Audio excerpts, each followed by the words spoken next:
Cette hebdo édition du dimanche 12 août 2018. Bien le bonjour à tous et merci d'être sur STV. Élection présidentielle du 7 octobre prochain, sous réserve du contentieux préélectoral. Ils sont 9 à avoir vu leur dossier de candidature validé par le Conseil électoral d'Elections Cameroun. Ce sera donc Paul Biya, Garga Manadi, Maurice Kamto, Kabralibi, Serge Espoir Matomba, Akeremouna Adamundam Joyan, Difor Afawi Franklin et bien sûr Joshua aussi, en attendant bien sûr la sortie du Conseil électoral sur les 12 recours déposés. On en parle dans un instant. Et puisqu'on parle de la présidentielle, on dirait également un mot sur cette guerre entre le MRC de Maurice Kamto et le SDF de Joshua aussi. La bataille est née après la publication sur les réseaux sociaux d'une bande audio sur laquelle une voix attribuée à Joshua aussi dénigre entre guillemets le candidat Maurice Kamto. Tout ceci intervient au moment où, parmi les 8 de l'opposition, certains comme Maître Akeremouna ou même encore Kabralibi continuent d'appeler à une coalition de l'opposition. On en parle. Marafa Midouyaya, Urbain Olangena Obuno, Titus Edouard, Atangana Bibara. Ils ont tous en commun le fait d'avoir servi le gouvernement camerounais pendant de très longues années, jusqu'à ce que la justice décide de les poursuivre pour des actes qu'ils auraient commis une fois encore, pendant qu'ils étaient encore en fonction, une fois en prison. Deuxième point commun, leur amour pour l'écriture s'est renforcé. Des écrits dans lesquels ils présentent le pouvoir en place de la plus laide des façons. Analyse de ces œuvres, pourquoi choisissent-ils de rompre le silence? À qui profitent de ces dénonciations? On en parle avec Armand Ocol. Bonjour et merci d'être avec nous. Bonjour Madame Leila, je dis bonjour à tous vos téléspectateurs, à toute l'équipe de production et je profite de cette journée internationale de la jeunesse africaine pour adresser une chaleureuse célébration à tous les Africains et tous les Camerounais particulièrement. Et je pense que vous ne me ferez pas un procès d'adresser une célébration particulière à tous les membres, militants et sympathisants du parti Univers qui investit le candidat que je célèbre, Kabralibi pour ne pas le nommer, et je salue ceux du mouvement 11 millions de citoyens qui continuent à exister et qui continuent à ratisser large pour que au soir du 7 octobre, eh bien, que Kabralibi soit déclaré le vainqueur de l'élection présidentielle. Et puisque nous revenons de Ayos, dans le Nyon Infoumou, où on a visité une demi-dizaine de villages. J'en profite pour adresser mon salut le plus fraternel et convivial à toutes les populations d'Ayos de cette localité-là et des villages environnants. Donc vous êtes journaliste, vous travaillez depuis quelque temps pour l'élection justement de Kabralibi. J'ai envie de vous demander quelle est l'actualité qui a le plus retenu votre attention cette semaine.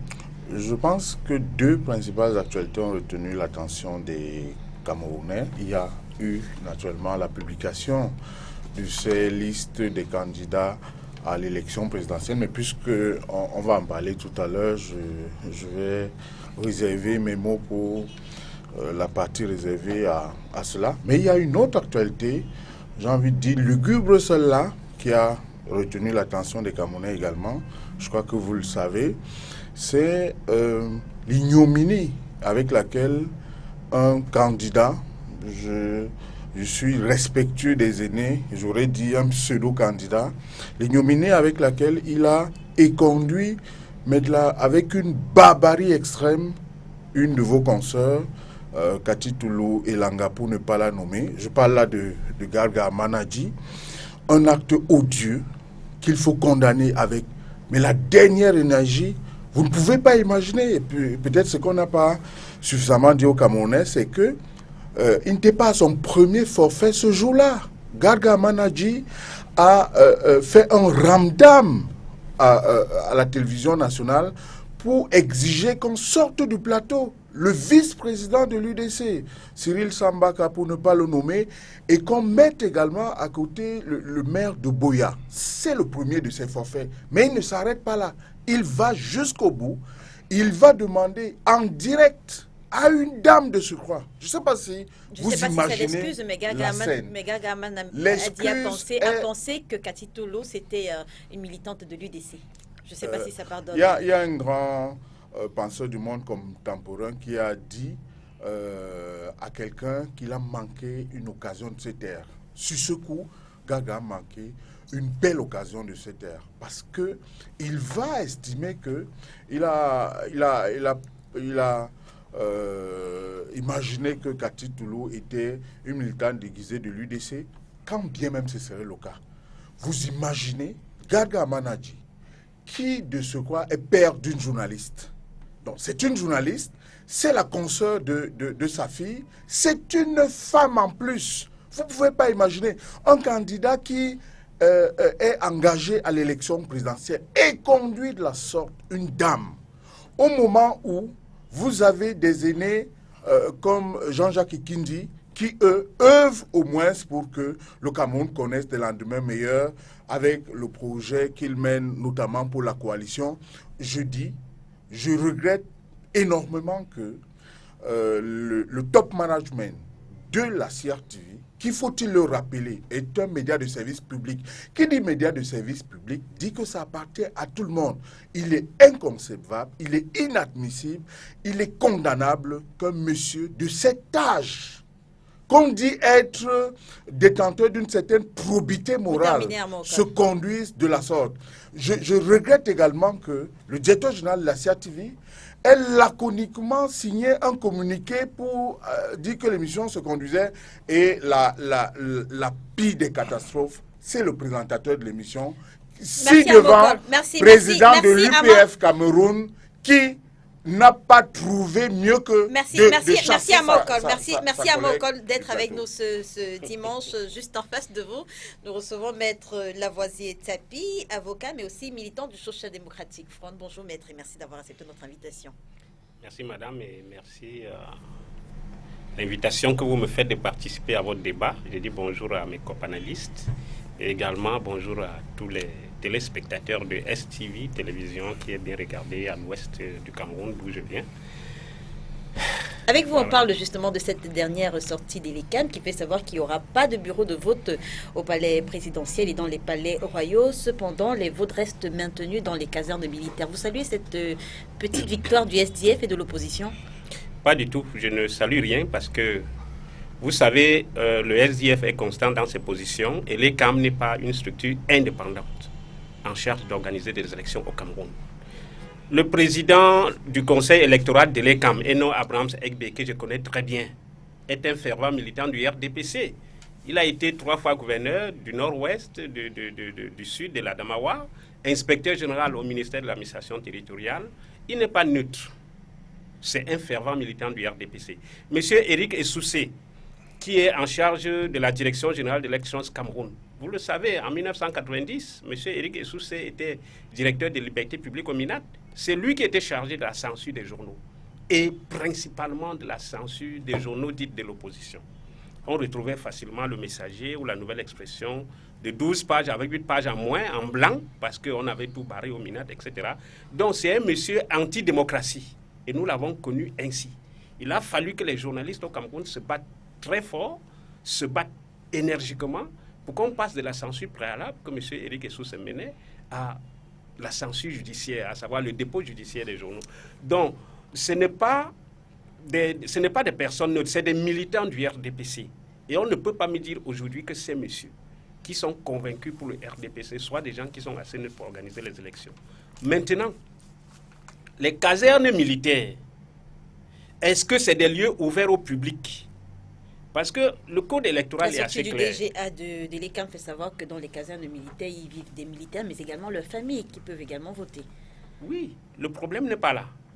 Les militaires, vous savez, en l'an 2000, le président Biya a signé une série de 21 décrets qui organisent l'armée au Cameroun. Ces décrets font des casernes militaires des lieux clos de sécurité publique. Donc vous ne pouvez pas entrer au quartier général comme si vous allez dans un bar ou dans une école. C'est impossible. Et généralement, qu'est-ce que nous avons vu? À Bafoussam, par exemple, il y a des bureaux de vote à la Légion de gendarmerie. Il y a des votes au bureau, il y a des votes au camp militaire. Lorsque vous allez dans le bureau de vote qui est à la Légion de gendarmerie, le colonel est devant l'urne et il a son arme. Les gendarmes lui montrent le bulletin avant de mettre dans l'urne. C'est ce que nous avons vu, c'est la réalité du terrain. Vous doutez bien que moi, je ne peux pas certifier. Moi, depuis 92, je surveille les élections à Bafoussam. Et les choses que nous avons vues sont terribles. Et le représentant de l'opposition n'a pas de protestation à faire. Vous faites la moindre protestation, on vous éjecte hors du camp militaire et les élections se passent sans qu'il y ait une opposition qui regarde. Mais je voulais dire que le maintien des bureaux de vote dans les casernes militaires viole la loi électorale.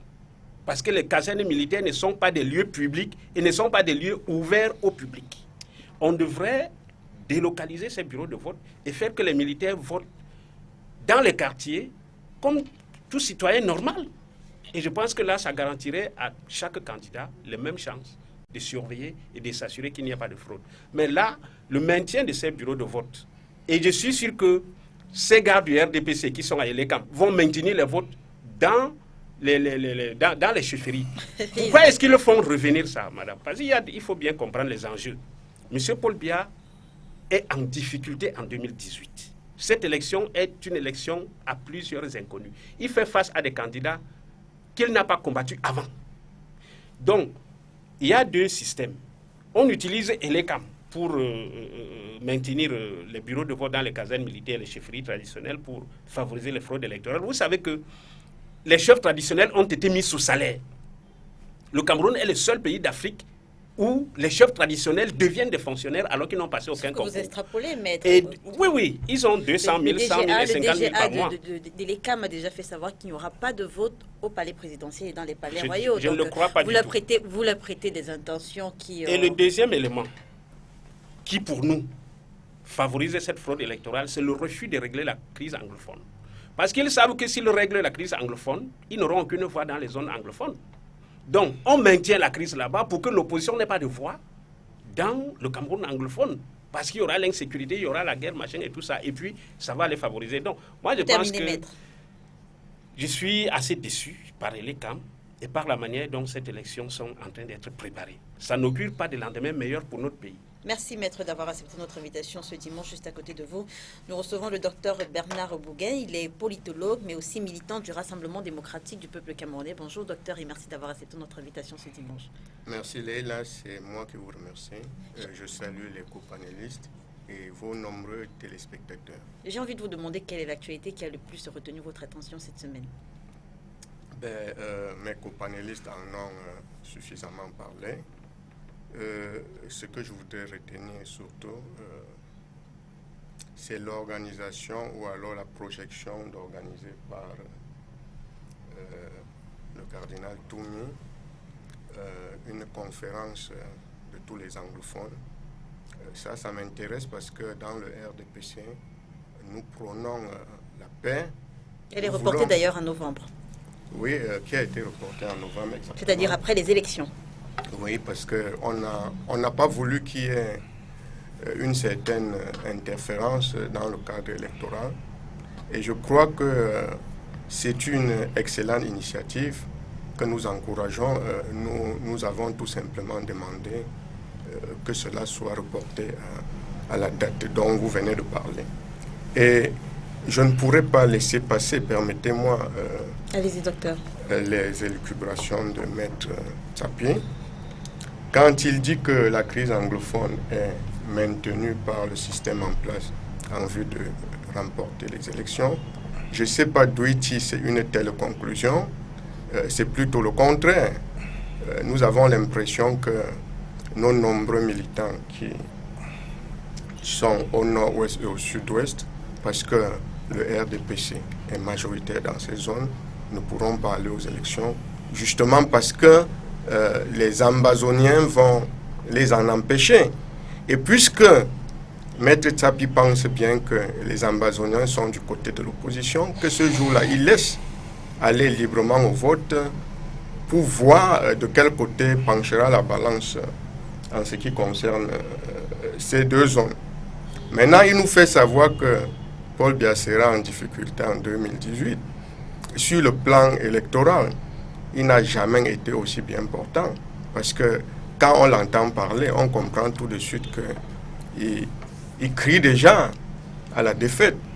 Il a déjà consacré la victoire de Paul Biya lorsqu'on l'entend parler de Elekam. Qui va... vous dénaturez mes propos. Non, quand vous vous plaignez, vous parlez de l'ECAM, vous parlez des casernes militaires, vous parlez de la neutralité des membres de l'ECAM. C'est déjà pour admettre que vous avez perdu. Effectivement, Paul Biya va gagner haut la main pour plusieurs raisons. Parce que il a avec lui la meilleure qualité en termes de ressources, qu'il s'agisse de ressources humaines, de ressources financières, de ressources matérielles. Il n'y a pas mal du tout. Si vous regardez au niveau des ressources humaines, vous comprenez bien que le RDPC a au moins la moitié de la population comme militant, comme sympathisant. Si vous parlez de ressources financières, eh bien, le RDPC des directeurs généraux. Non, a vu venir dans ses rangs des membres suffisamment nantis qui sont dans les affaires, également des gens qui ont la volonté de porter le parti de par leur cotisation. Maintenant, vous savez, on ne fait pas de projection au niveau des élections sans tenir compte des précédents. Regardez très bien le score en 2011. Vous vous rendez compte que Paul Biya a comme acquis déjà 80% des voix. Le taux de participation aussi en 2011, docteur. Oui, c'est là où il y aura nuance. C'est là où il y aura nuance. Mais on aura justement l'occasion de parler. Oui, je voudrais dire que l'opposition va se disputer les 20% de voix. C'est pour ça qu'il n'y aura pas de candidat unique parce vous avez déjà taillé. Même avec les vous avez déjà taillé votre résultat. Même avec un candidat unique, le RDPC va l'emporter. Et ils ont donc intérêt dans l'opposition à se battre pour un positionnement, pour savoir qui sera deuxième, qui sera troisième. Vous me donnez raison qu'avant d'aller aux élections, vous avez déjà fabriqué des résultats que vous allez simplement annoncer. Personne n'a fabriqué les résultats. C'est vous qui fabriquez votre défaite déjà en l'annonçant sur les plateaux de télévision. Merci, messieurs, d'avoir accepté notre invitation. Juste en face de vous, docteur, nous recevons le nouveau secrétaire national du MRC chargé des droits de l'homme et de la gouvernance, Célestin Diamène. Félicitations pour votre nouveau poste. Merci pour les compliments, Léla, et bonjour à tous vos téléspectateurs. C'est toujours un plaisir d'être sur le plateau de STV, notamment cet hebdo, que nous apprécions infiniment. J'imagine les autres Camerounais avec moi. Je voudrais, avec votre permission, saluer la libération de Mme Gbagbo. Oui. Parce que c'est vrai que le Cameroun, c'est notre patrie, mais l'Afrique, c'est notre avenir. Je pense que quand dans d'autres pays, on met des gestes d'apaisement, de réconciliation et de paix, au Cameroun, on a des guerres qui sont fomentées par un homme qui n'avait pour seul slogan que la paix. Aujourd'hui, l'argument est tombé. Donc, je salue cette libération de Gbagbo pour un monsieur Ouattara qu'on présentait comme un peu le Belzébuth, le Lucifer de l'Afrique ouest, de l'Ouest. Donc, je crois que cet élément-là devrait porter à réfléchir davantage dans les pseudo-démocraties africaines. Donc je crois qu'aujourd'hui, il est important que nous comprenions ensemble que l'Afrique doit se rebâtir avec tous ses enfants. Au-delà de nos propositions de méthodes pour une meilleure Afrique, un meilleur Cameroun et d'autres, il est important qu'on sache que tous les talents et toutes les volontés de raffermir le socle de l'unité nationale doivent être respectées. Donc ça, je tenais à saluer M. Ouattara, qui n'est pas en général ma tasse de thé, mais je salue le geste. De la même manière qu'il a amnistié 800 autres personnes. Maintenant, j'imagine que vous allez me poser des questions sur le sujet d'actualité. J'imagine. Je voulais reprendre ce qu'a dit mon ami Okol concernant le comportement de Gargamel. Je crois qu'il faut plus vilipender le comportement de la direction générale de la CRTV. Il est incompréhensible qu'on fasse venir des gens de si loin, de Boya et de Douala, qui ont acheté pour certains le billet d'avion, qui sont arrivés, et puis que de but en blanc, on leur apprend qu'ils ne sont pas les bienvenus à l'émission. Donc ça, c'est la télévision de nos impôts qui est devenue la télévision du RDPC. Il faut bien le dire, et même pire du gouvernement. Donc, moi, je pense qu'il faut vraiment stigmatiser, parce que Gargamel, quel que soit le caractère qu'on lui reproche, n'a pas, a priori, l'ascendant sur les dirigeants de la CRTV, sauf s'il y a d'autres connexions. Mais je pense donc qu'il faut que M. Bina, M. Charles Dongo s'explique comment une consoeur a été débarquée à la demande d'un panéliste, avec tout le respect que je dois à M. Gargamel, que j'apprécie énormément, c'est vrai, on peut le critiquer, mais je pense qu'aujourd'hui, la CRTV a fauté. A fauté parce qu'on a vu l'annonce dans tout le territoire national, il y avait 4 invités. Et M. Famenogo, représenté Paul Biya, mais il n'est pas candidat. Je crois que Gargamel l'a rappelé. Donc, il pouvait écarter Sambaka, parce que, après tout, si l'information avait été bien véhiculée, n'est-ce pas, à M. Gargamel, je ne sais pas s'il est au courant ou pas. Mais normalement, quand on tient une émission, on doit jouer de la transparence, dire aux invités, voilà, il y aura tel panéliste. Parce que moi, ça, peu importe le panéliste. Mais pour certains invités, il est important de leur dire qui sera sur le plateau. Bon, peut-être que M. Gargamel ne voulait pas voir Sambaka, ne voulait pas voir je ne sais pas, M. Ekema, je n'en sais trop rien, mais il revenait donc à M. Bihina de dire qu'il y aura telle personne et qu'il y aura telle rubrique, n'est-ce pas? Parce que je n'ai pas vu un propos forcément anti-femme de la part de M. Gargamel. En revanche, ses gestes, il aurait pu mieux faire en termes de comportement. Mais je n'ai pas entendu un propos anti-femme, en vérité. Je crois que quand M. Gargamel menaçait le parti, il aurait dû protéger sa consoeur. Il ne l'a pas fait, n'est-ce pas? Donc, donnant ainsi, n'est-ce pas, de l'aplomb à M. Garga, qui en a, entre guillemets, profité pour être en face de M. Famenogo. Donc, c'est une honte, bien entendu, pour ce comportement de la part de M. Charles Ndongo, qui a appelé M. Baka dans le bureau, alors qu'il était déjà maquillé. Ce n'est pas acceptable, vous comprenez? Ce n'est pas acceptable. Imaginez que j'arrive ici à STV, et puis sans aucune raison rationnelle, on me dit, M. Ndiamé, vous n'êtes pas les bienvenus, terminé. Moi, je ne viendrai plus jamais. Ça, c'est clair. Donc, il faut... C'est la télévision de nos impôts. La STV, non. Donc, il faut réformer les choses et que les choses aillent dans le bon sens à l'avenir. En sujet d'entrée, on reparle de la vidéo de l'horreur. Cette vidéo montrant des hommes en tenue assassiner 2 femmes et leurs enfants. Première sortie, le ministre de la Communication avait fait savoir que les faits pourraient ne pas s'être produits au Cameroun, même s'il annonçait l'ouverture d'une enquête par la suite. Donc, on avait déjà les conclusions. Ce vendredi, un communiqué d'Issatiro Mabakari annonce que la dite enquête a conduit à l'arrestation de 7 personnes, 7 personnels militaires. Ils sont donc 7 au total. Un commentaire Armand Ocol après ce rétro-pédalage du ministre de la Communication. Je me souviens justement qu'on en parlait.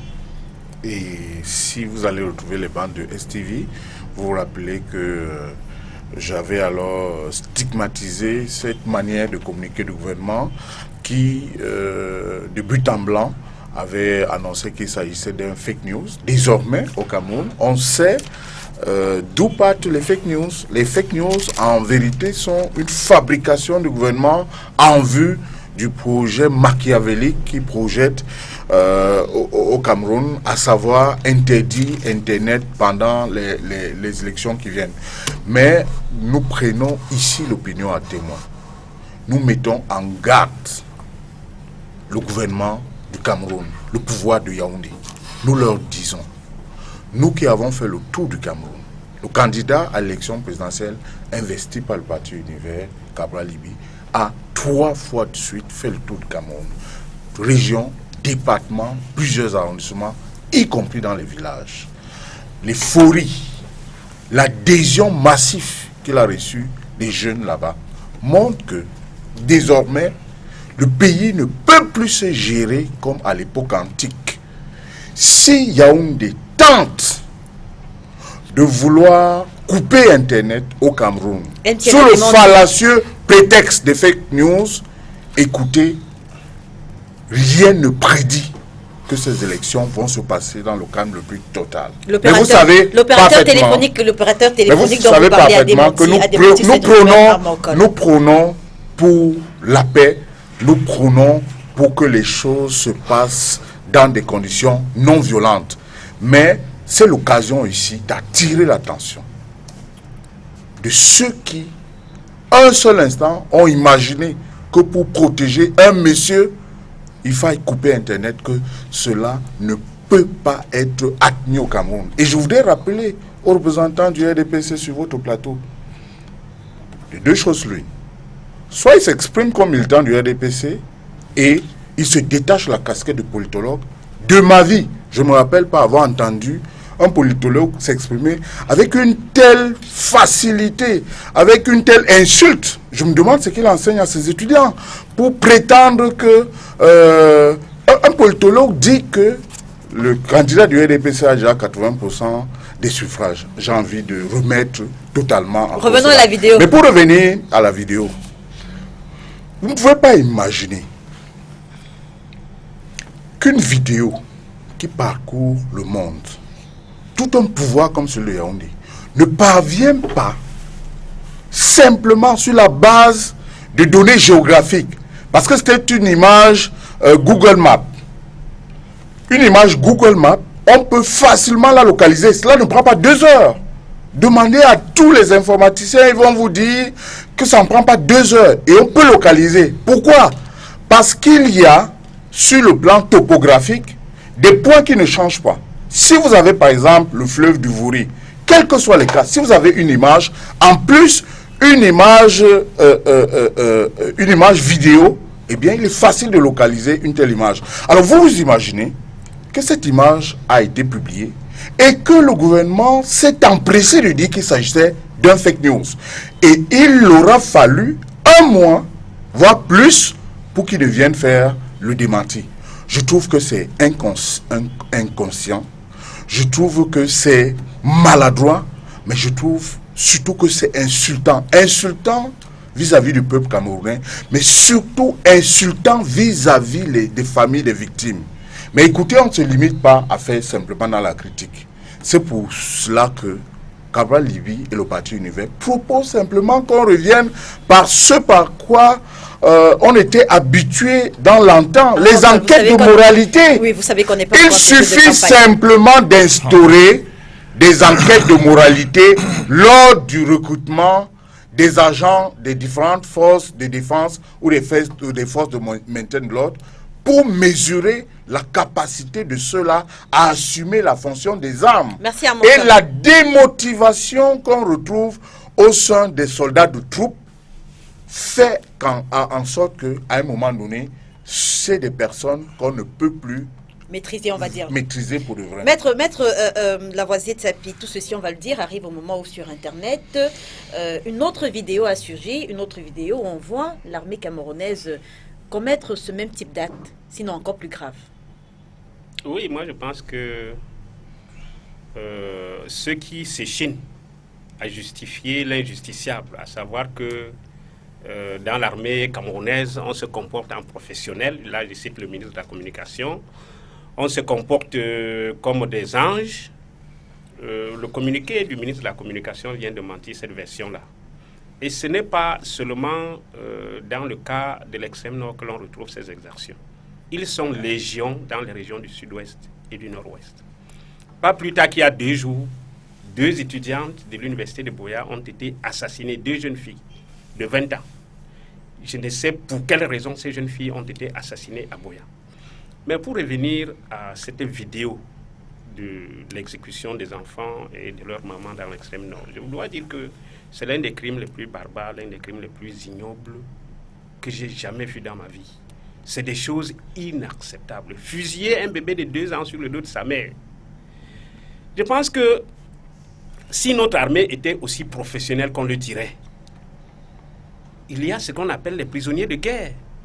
À partir du moment où vous avez neutralisé des prisonniers, si c'est des femmes qui ont été capturées dans des camps de Boko Haram, comme on a voulu nous faire croire, à partir du moment où elles sont capturées avec leurs enfants, est-ce qu'ils sont encore dangereux pour la paix ou pour le combat contre Boko Haram? Ils ne sont plus dangereux. Ils deviennent des prisonniers. Or, ces prisonniers ont droit à un traitement humain. Ils ont droit à ce que leur vie soit préservée. Et vous savez que le gouvernement qui est prompt à tout nier, à rejeter toute critique, dans un premier temps, on a failli vouer au lynchage tous ceux qui prétendaient que ce crime s'est passé au Cameroun. Maintenant que le ministre de la Communication annonce qu'ils ont été arrêtés, moi je pense que cette vidéo a fait tellement de dégâts dans l'opinion camerounaise qu'il serait important que les soldats arrêtés soient présentés à la population, qu'on les présente, qu'on soit sûr qu'on les a arrêtés. C'est le militant qui parle ou bien c'est l'avocat? Non, non, c'est l'avocat et le militant. Vous ne pouvez pas séparer les 2 fonctions. Elles sont liées. Donc, le SDF soutient que les militaires arrêtés doivent être présentés à la population. Il faut que nous soyons sûrs. Parce que déjà dans le communiqué du ministre, c'est un communiqué à polémique. Il y a une personne qu'on annonce qu'elle est décédée depuis 2015. Donc en 2018, on ne peut pas arrêter quelqu'un qui est mort depuis 2015. Ensuite, il y a un deuxième soldat dont on dit que ce monsieur n'a jamais été soldat. Vous comprenez? Et le communiqué ne porte aucune date.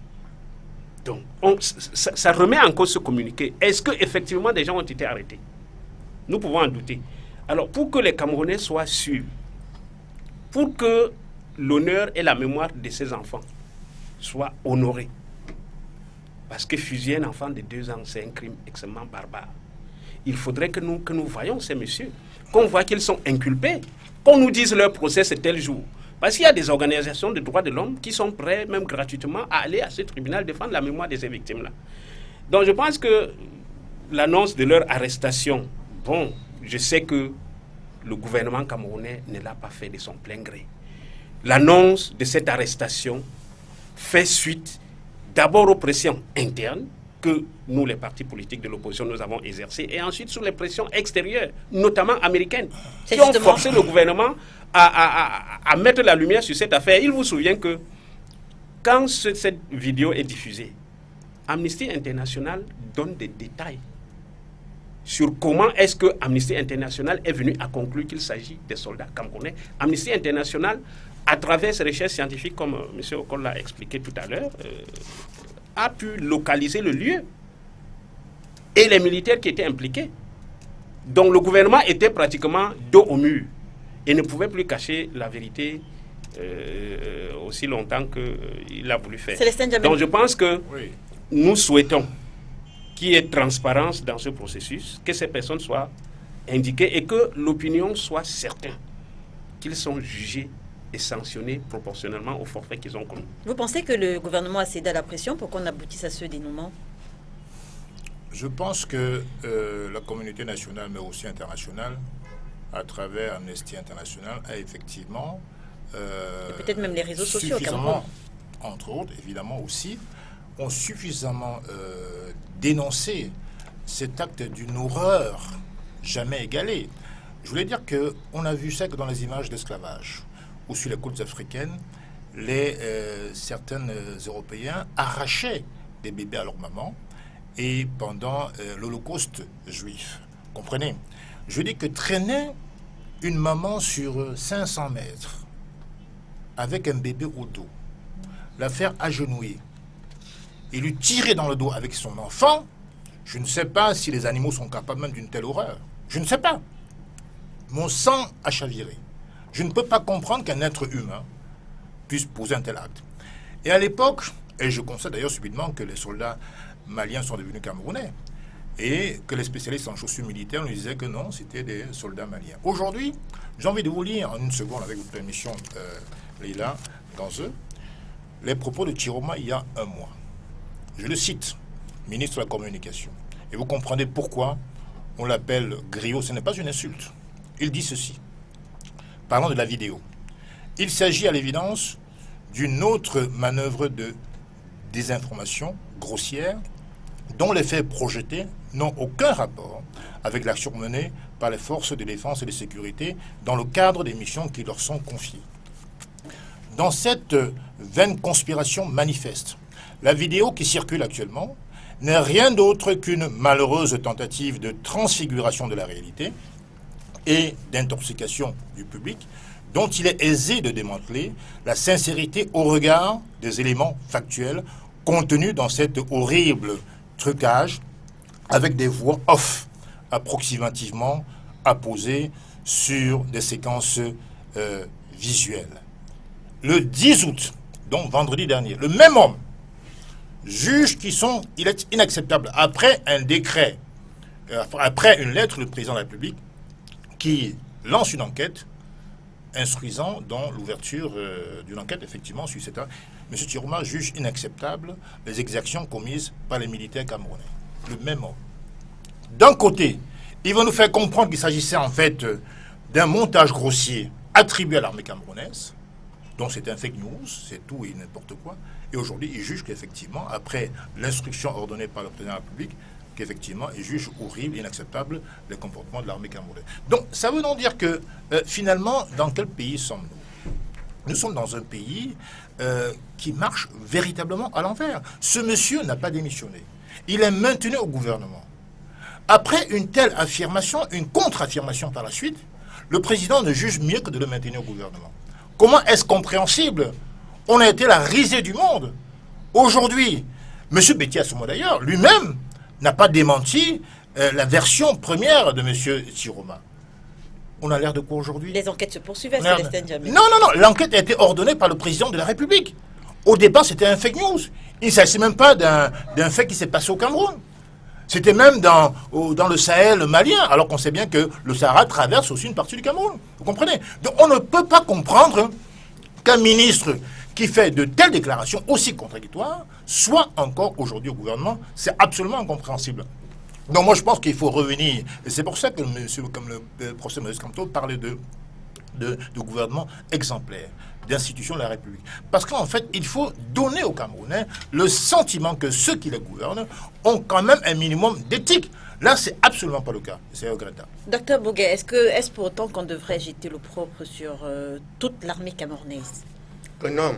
Et je voudrais rentrer en arrière pour dire que, s'agissant d'une affaire pendante devant les tribunaux, il faut se méfier des commentaires tendancieux.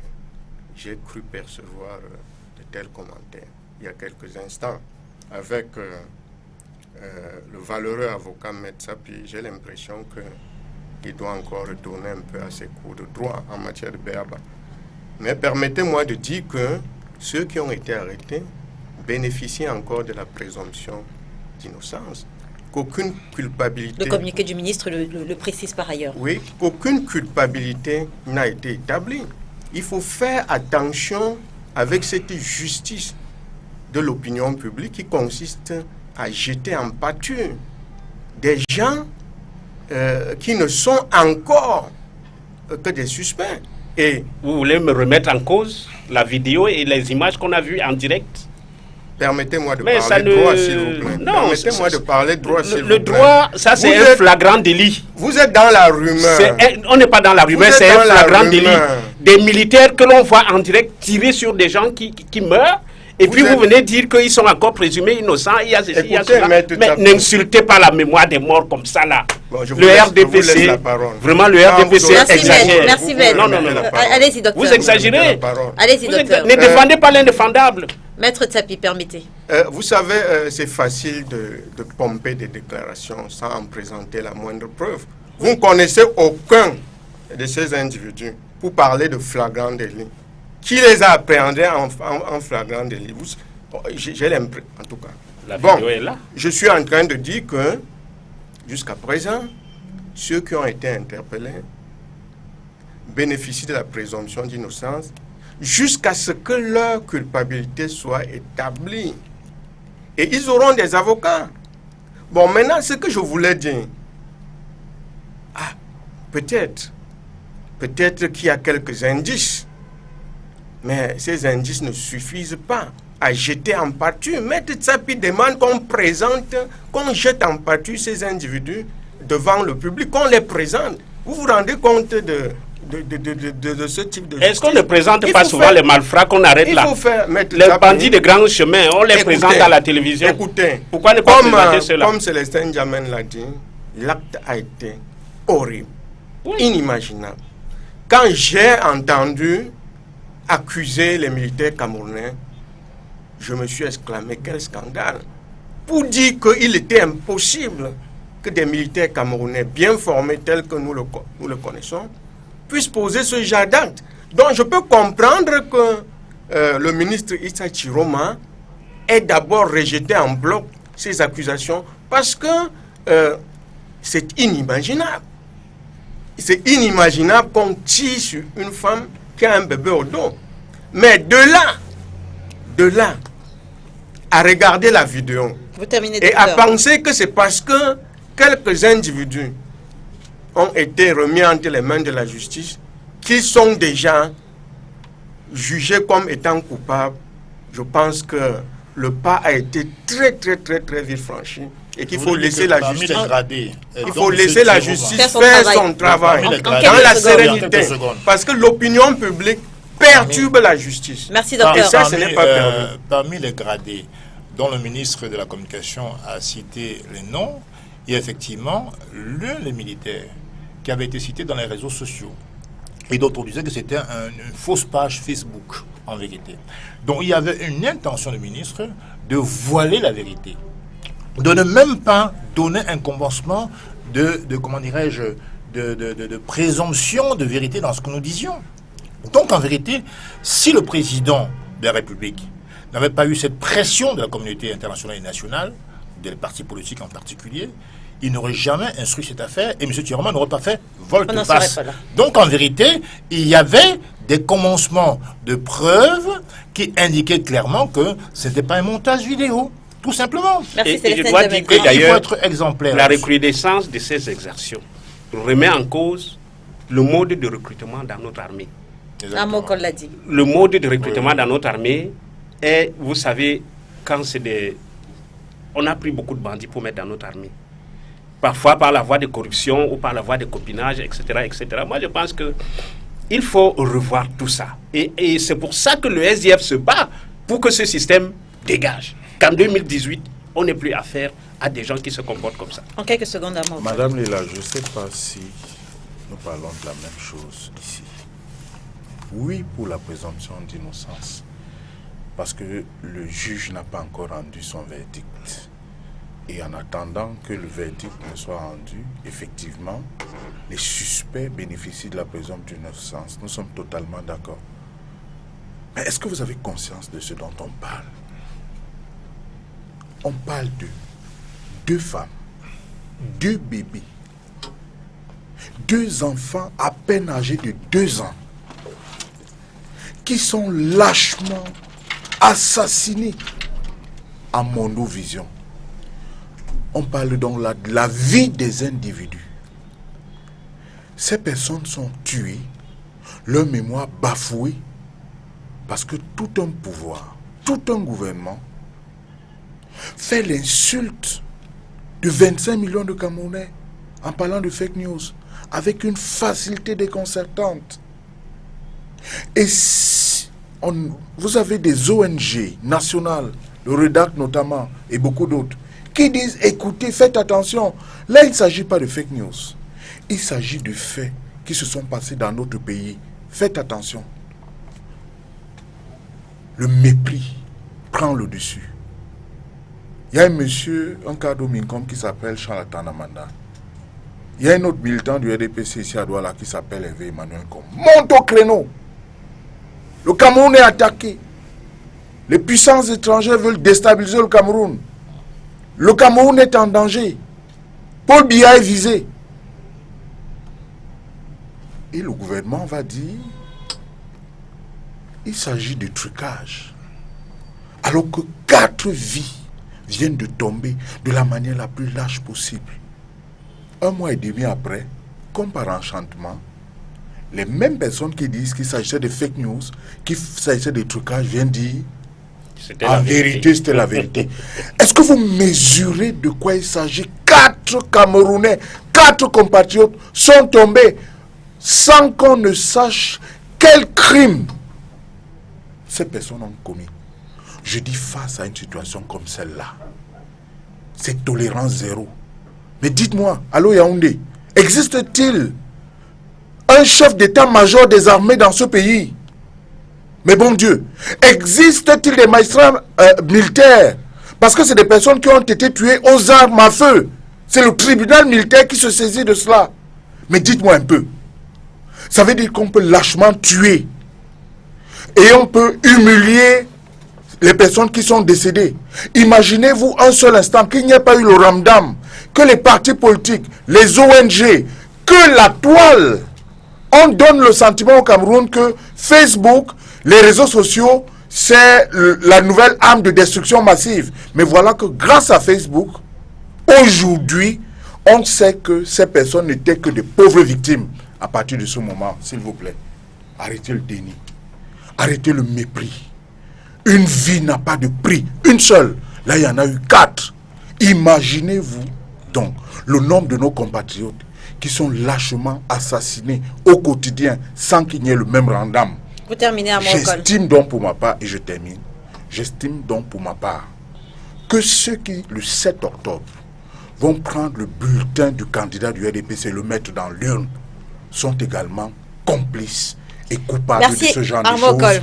C'est tolérance zéro. Ce qui s'est passé se passe de tout commentaire. Deuxième sujet d'entrée, le passage de Célestin Djamène du SDF au MRC. On va donner la parole à l'ancien secrétaire national aux droits de l'homme et des peuples au SDF, poste occupé de 2012 à 2018, qui est aujourd'hui le secrétaire national du MRC, chargé des droits de l'homme et de la gouvernance. Est-ce que c'était pas un peu rapide? C'était pas rapide, ça? Je crois que vous avez... de la nomination, bien moi. Je crois que vous avez rejoint le MRC officiellement seulement vendredi. Vendredi ou jeudi? Jeudi officiellement, parce que j'étais à Yaoundé pour une conférence de presse que j'ai donnée au siège de mon parti, le MRC. Jeudi, donc ça fait 3 jours. Oui, vous comptez bien. Bravo. Effectivement, vous le savez, je suis un militant de très longue date. Mais pas au MRC. Oui, peu importe. Je veux dire que je suis un militant sur les mêmes convictions de très longue date.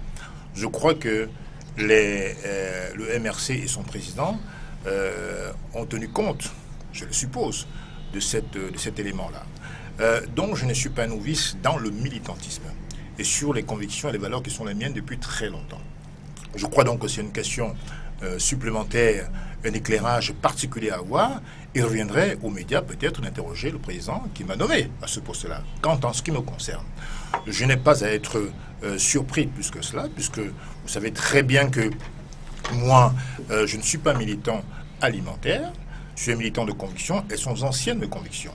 Aujourd'hui, il se passe que le combat qui est prioritaire pour moi, et c'est ce qu'a toujours dit le professeur Kamto, ce sont les 5 piliers pour changer le Cameroun. Mais est-ce que cette nomination rapide ne vient pas appuyer un peu la sortie du SDF après votre démission, qui disait que vous avez justement été coopté comme secrétaire national des droits de l'homme au SDF?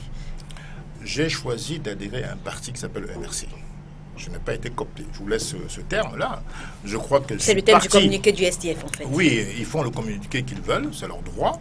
Mais moi, je vous dis que je suis parti d'un parti pour un autre, pour les raisons qui sont les miennes.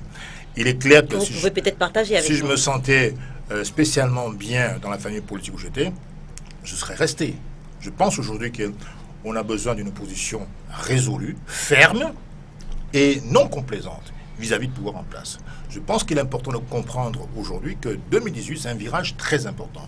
Nous avons affaire, comme vous le savez, à un septennat. Ce n'est pas un quinquennat. Donc si nous ratons ce virage du 7 octobre 2018, je crois que là, alors là, nous aurions qu'à nous en prendre à nous-mêmes. Et aujourd'hui, le véhicule qui me semble le plus apte, le plus indiqué, le plus étoffé à porter des stockades à ce régime, c'est effectivement, pour ce qui me concerne, le MRC. C'est la raison pour laquelle j'ai fait le pas. Je vous ai entendu sur Balafon, c'était exactement les mêmes mots. Je vous ai Absolument, également entendu sur LDM. Est-ce que c'est pas un discours préparé, Célestin Djamène? Parce que c'était exactement les mêmes mots. C'est ce que véhicules. C'est ce que je pense. Ça, c'est la forme. On vous attache à la forme. Moi, je m'attache à ce qui est important et essentiel pour moi. C'est de dire pourquoi j'ai voulu prendre le bateau du MRC. Parce que je considère que le projet m'intéresse. Et je considère que le porteur du projet est celui qui est le plus préparé, le plus outillé, le plus apte à conquérir, pas seulement à gagner, parce qu'on peut gagner dans les urnes et ne pas conquérir le pouvoir. Je pense qu'aujourd'hui, il est clair pour tout le monde que sur le terrain, et d'ailleurs, quand nous faisons nos meetings à travers tout l'étendue du territoire, que ce soit le Grand Nord, l'Ouest et le Sud, on ne rencontre aucun autre parti d'opposition. Enfin, très peu en tout cas.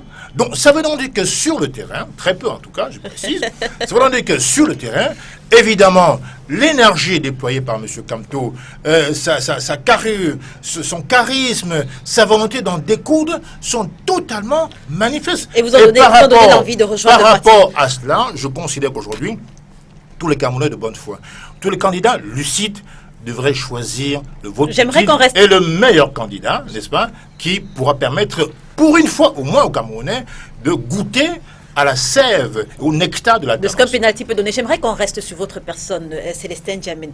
Vous le dites si bien, si vous vous étiez senti bien dans votre ancien parti, vous serez resté. Est-ce qu'on doit comprendre que c'est après avoir accumulé beaucoup de frustration que vous décidez finalement de lâcher le SDF? Je crois qu'à la fois, il ne faut pas être hypocrite et dire que non, il ne s'est rien passé.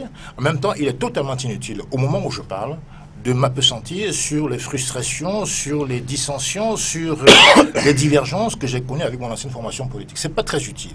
Aujourd'hui, nous sommes à une période charnière qui est, pour moi, la volonté de tous les Camerounais de bonne foi d'en découdre avec M. Pobia, qui incarne ce régime qui nous a abrutis pendant 35 ans. Donc moi, j'aurais dit aujourd'hui que ça ne m'apporte rien de me sentir sur mon ancien parti.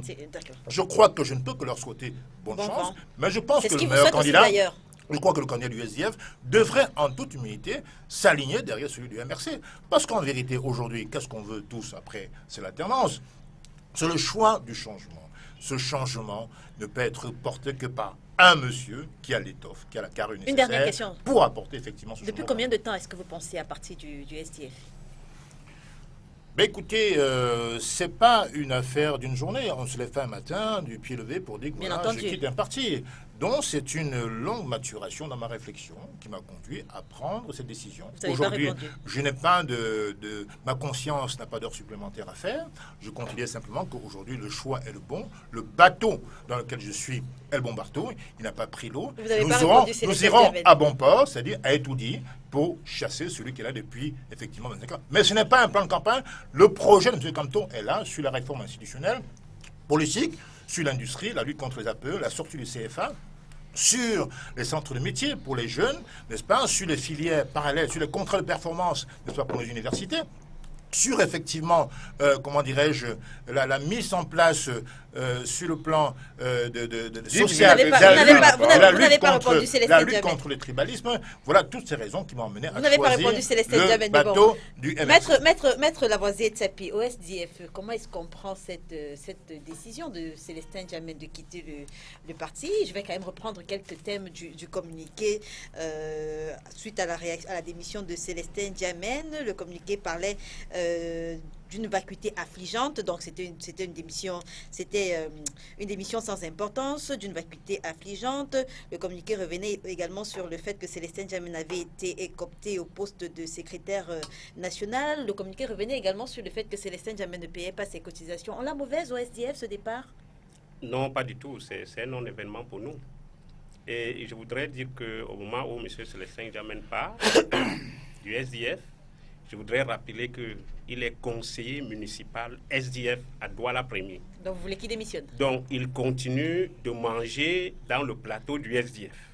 Même s'il trouve qu'aujourd'hui, là, il doit aller... Un conseil municipal n'est pas le conseil d'un parti, Maître Sapié, s'il vous plaît. Vous avez été élu en 2013 et vous avez parlé, je vous ai écouté. Je vous ai écouté. Je vous ai écouté, vous me laissez parler. On n'utilise pas les langages aussi ordureux. On ne mange pas.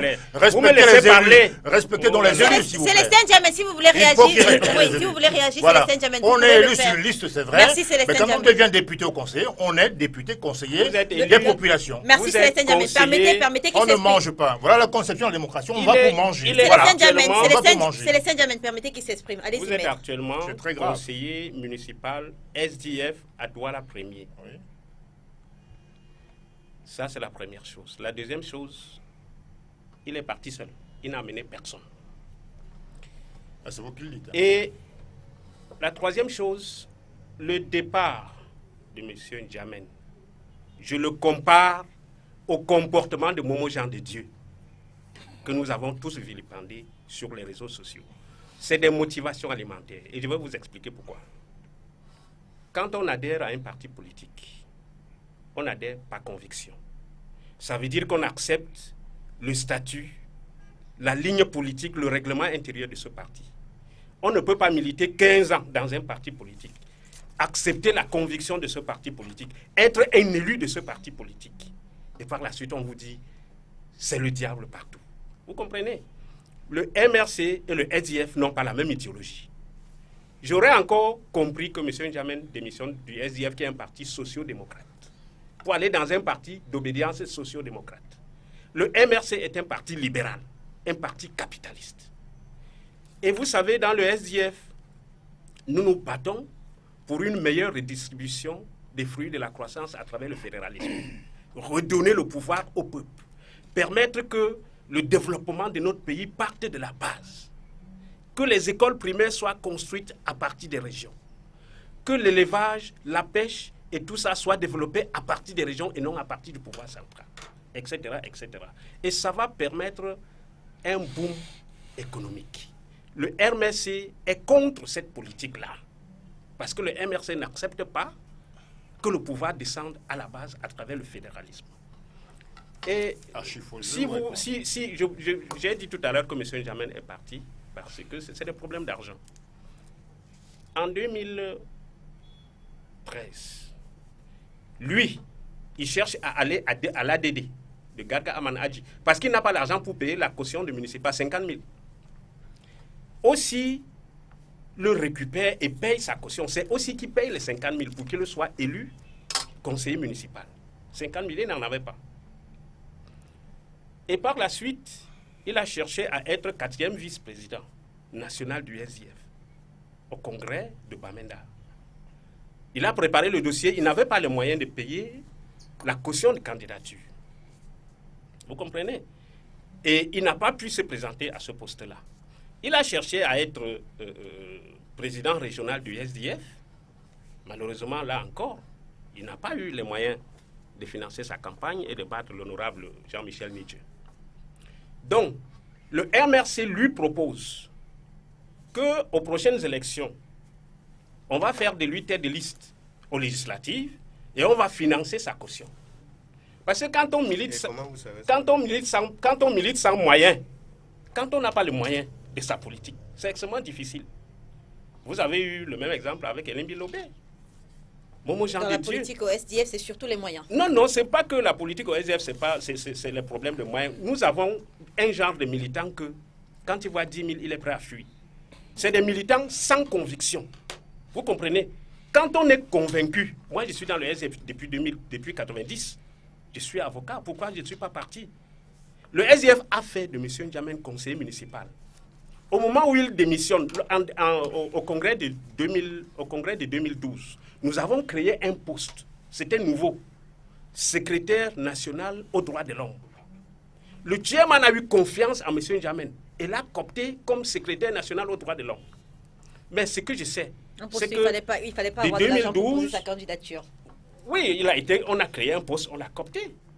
De 2012 à 2018, M. N'Djamène n'a jamais produit le moindre rapport sur la situation des droits de l'homme au Cameroun. Donc c'est un poste qu'on lui a donné au Bureau national qu'il a été incapable d'assumer. Et je pense que vraiment, quand on est un politicien, ce qu'il dit là, le président Maurice Kamto, vous ne connaissez même pas encore l'idéologie du MRC, puisque vous n'êtes pas capable de dire ce que le MRC veut. Mais si vous parlez de la monnaie, du franc CFA, sortie du franc CFA, le président Maurice Kamto ne s'est pas encore prononcé pour la sortie du franc CFA. En France, on lui a posé la question.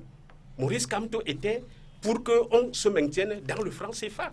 Donc vous parlez des choses que vous ne maîtrisez même pas. Je pense que votre démission du SDF est tout simplement motivée. Vous faites de l'opportunisme comme Momo Jean de Dieu. C'est-à-dire, vous cherchez là où il y a l'argent, vous courez.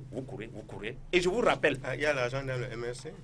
On lui a proposé ça. Et je vous rappelle, parce qu'il y a eu avant vous. Il y a eu avant vous. Il y a eu avant vous. J'ai du Vous mal à terminez, croire que vous êtes maître. avocat. Il y a eu avant vous M. Tchofo, qui a été maire de Bacham, 2 mandats SDF, Qu'est-ce qu'il a à voir avec moi? et qui est parti au MRC parce qu'il avait une dette de 300 000. On l'a arrêté, on a gardé à vue. Le MRC a payé sa dette de 300 000. Il a démissionné immédiatement pour rejoindre le MRC. À Mokol. Donc, pour vous dire que quand on est politicien, surtout de l'opposition, il faut être convaincu.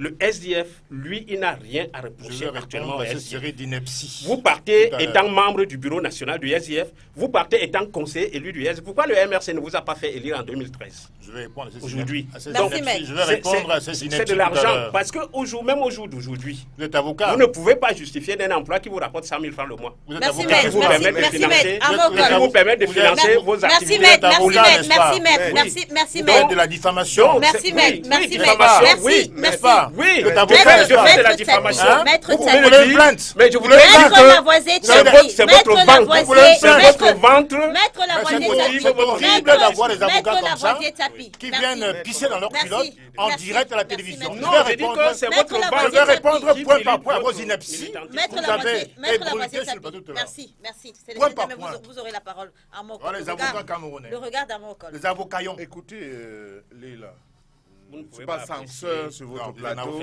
un pauvre Vous pouvez, avocaton vous pouvez, qui dit vous des pouvez apprécier mon Maître- militarisme Maître politique. que vous débitez Mais ici. vous êtes Maître incompétent Tabi. pour Un apprécier avocaton mon qui vient militarisme. débiter les Vous inepties savez que sur ce un que je dis, plateau. c'est la vérité. Mais vous êtes honteux.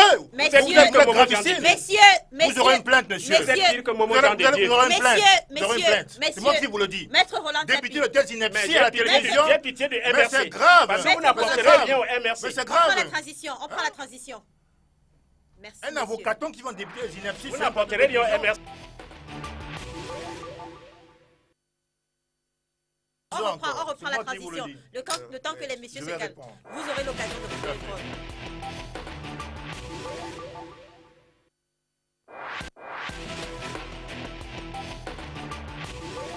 Je suis meilleur avocat que vous. Merci, Sans merci l'aide. messieurs. Maintenant que Mais le calme, avocat, quoi. maintenant oui, que c'est le calme est revenu, messieurs, Arnaud Non, colle à la non, parole. non, il faut- Arnaud colle à la Je vais parole. répondre. Léla, je vous remercie. Je ne suis pas censeur de votre plateau, mais je prends les téléspectateurs à témoin que Célestin Djamène a parlé tout à l'heure pendant 10 minutes, mais pendant 8 minutes. Et ils se sont donné 3 minutes pour l'échange. Donc, vous voudrez bien nous accorder aux représentants du RDPC à moi un temps raisonnable. Mais écoutez, je me félicite d'être sur ce plateau. Parce que nous, on s'est posé la question, avant de nous lancer en politique, on a fait un diagnostic. On a fait le tour du Cameroun la première fois, avant que le mouvement ne soit lancé. On a essayé de comprendre ce qui justifie la désaffection, le désamour entre les citoyens et leur politique. Et je pense que là, vous avez toutes les réponses possibles. C'est la raison pour laquelle les Camerounais, en majorité, à un moment donné, ont tourné le dos à la politique. Parce qu'ils ont le sentiment, effectivement, qu'au Cameroun, la politique se limite à l'alimentaire, à ce que les gens vont manger. Là, vous avez la preuve. Pas neuf.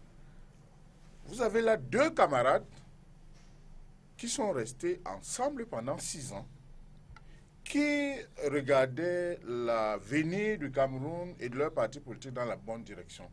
Après que je l'ai dit, j'ai quand même envie de me rassurer que c'est bien Célestin Djamène. Parce que à un moment donné, j'avais l'impression que c'est un robot qu'on avait mis là et qui était en train de parler. Pourquoi est-ce que c'était un robot?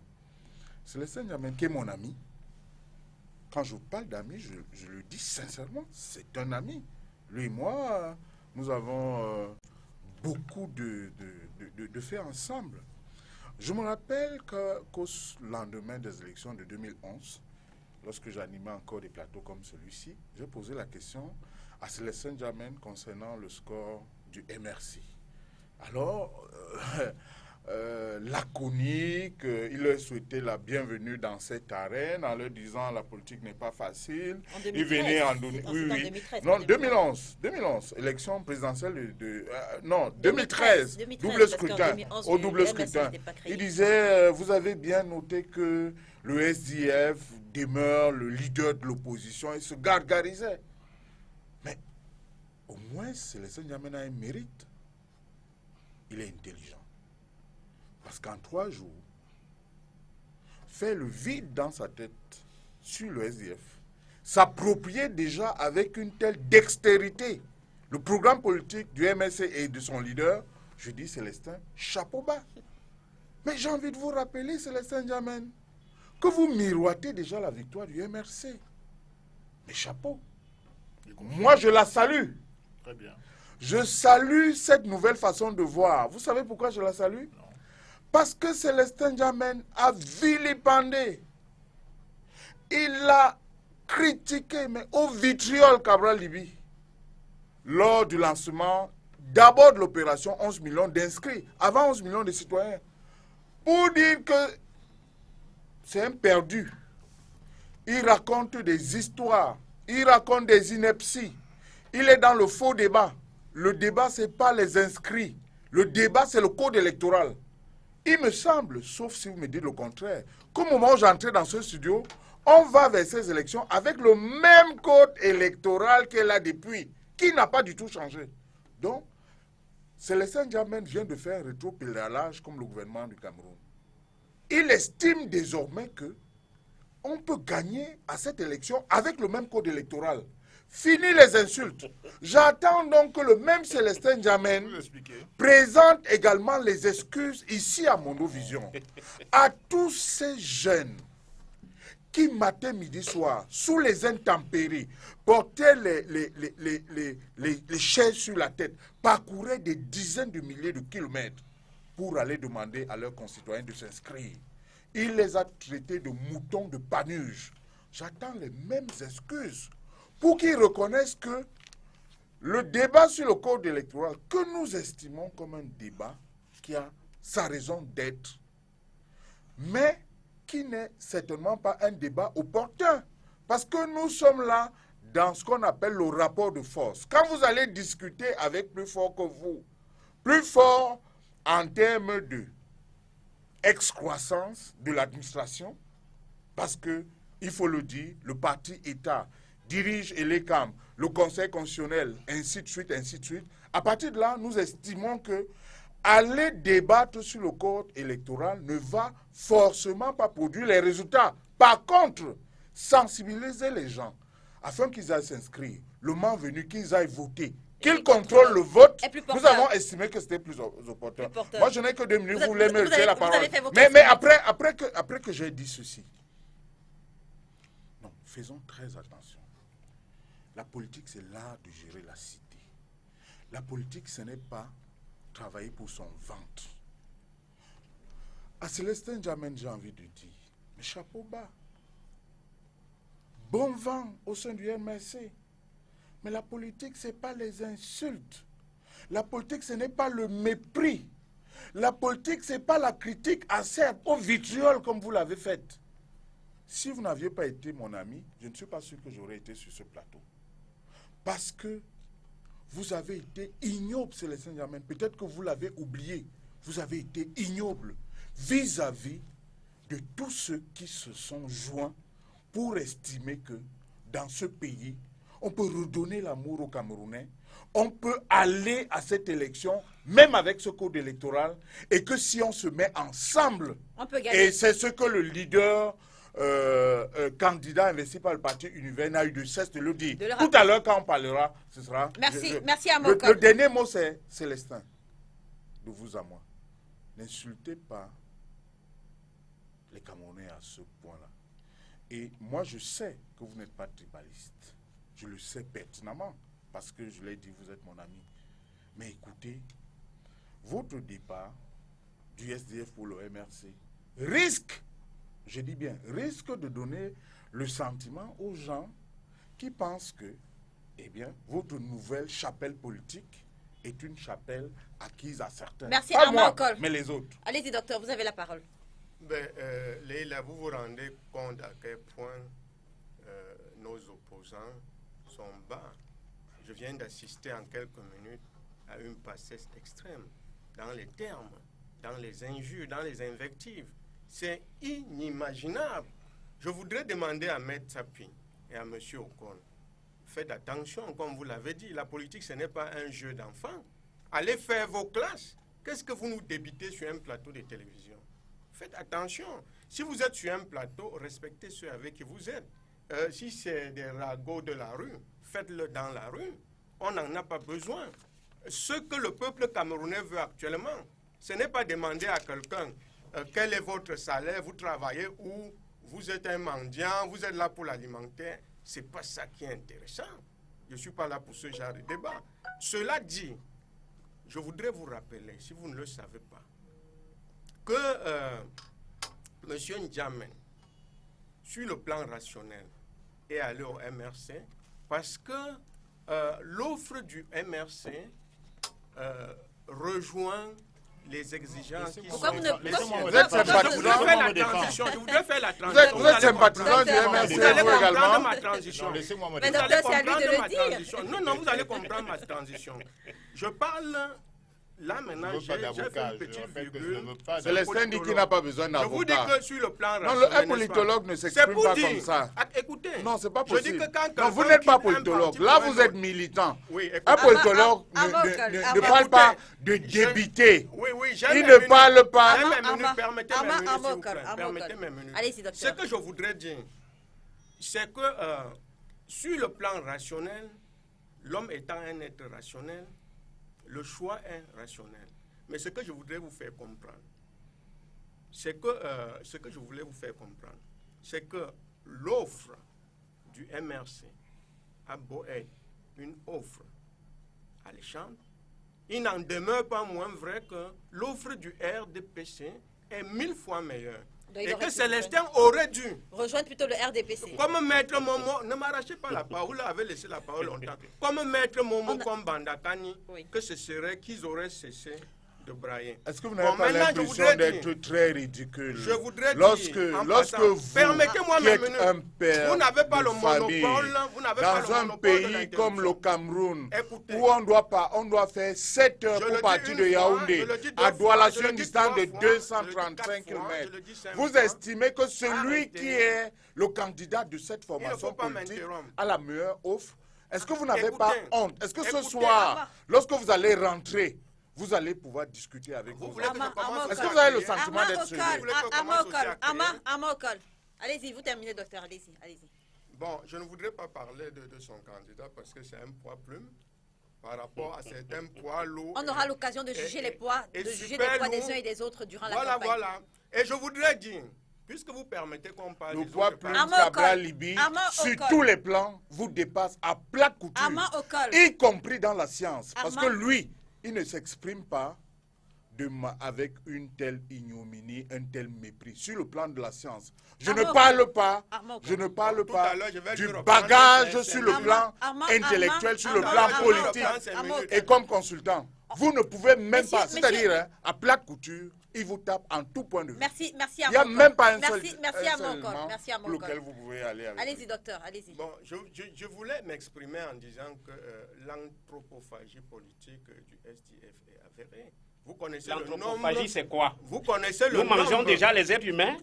Vous connaissez l'expression, vous comprenez le sens de l'expression que vous utilisez. Il se dit politologue. L'anthropophagie. Il se dit politologue. Vous mangez vos militants. Non, je ne vous permets pas ça. Je ne vous permets pas ça. S'il vous plaît. C'est quoi le terme de votre mémoire de doctorat? Maître Tsapi. Je ne vous permets pas ça. Vous perdez retirez votre tous vos meilleurs communicants. Je parle bien d'anthropophagie. Mais vous êtes ridicule. Vous êtes dans un parti politique. Vous êtes dans un parti politique qui vend la corruption, qui vend les détournements de fonds publics aux gens, qui vend le mensonge. Avant-hier, c'était Kawala et la liste est longue de leurs meilleurs militants qu'ils mangent. Ils sont meilleurs en quoi? Et ils sont devenus quoi après qu'ils soient partis du SDF?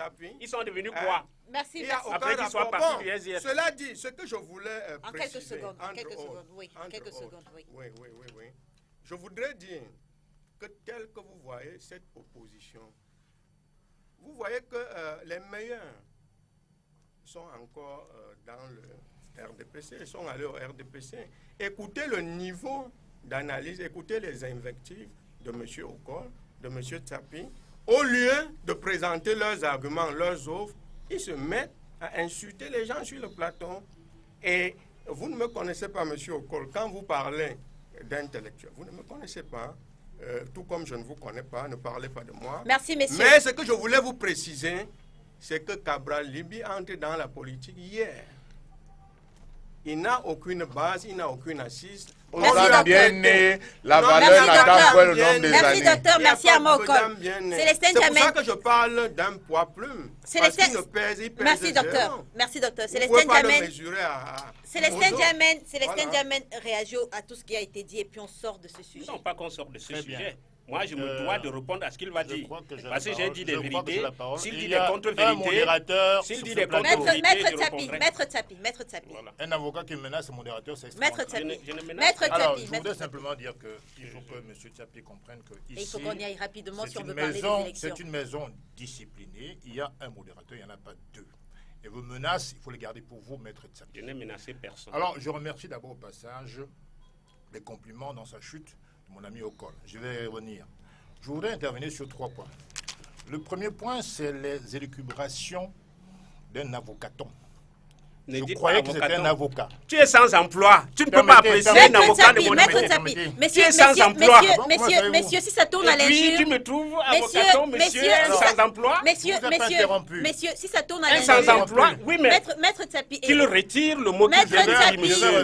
Je suis un Maître avocat Tapi, respecté. Maître- Et vous le savez. j'ai la Oh, parole, je Je messieurs, suis messieurs, respecté, messieurs, monsieur. En tant qu'avocat. Maître Tapi et Célestin Djamène, j'ai encore La la séance, parole. je la Maître Tapi, maîtrise. si ça tourne à l'injure, on sera obligé de Qu'il ne sortir. commence pas. Maître Tapi, Je ne on vous sera- permettrai pas ça. Maître Tapi, si ça tourne à l'injure, Maître Tapi et Célestin Djamène, si ça tourne à l'injure, on sera obligé de sortir de ce Voilà. sujet. Vous parlez, vous avez été camarade de parti. Présentez pendant- vos Vous idées. avez été camarade de parti, j'ai encore Et la je vais parole. indiquer en Maître quoi vos Tapi, idées sont fausses. Maître avez Tapi, ça j'ai encore la Si parole. vous avez des idées, J'ai encore la parole, parce que je messieurs. sais que vous n'en avez pas. Vous avez été camarade Comme de le parti. Benjamin sur ce plateau, Comme je vous avez voudrais été- Alors, attendez. vous Vous prier avez d'être... à Mokol, à On Mokol. perd du Oui, temps. mais Vous avez qu'un été- monsieur comme ça m'appelle avocaton, tu es Maître quoi pour Tapi, m'appeler avocaton? Maître Tapi. Tu n'es rien du tout. On sera obligé de sortir de ce sujet.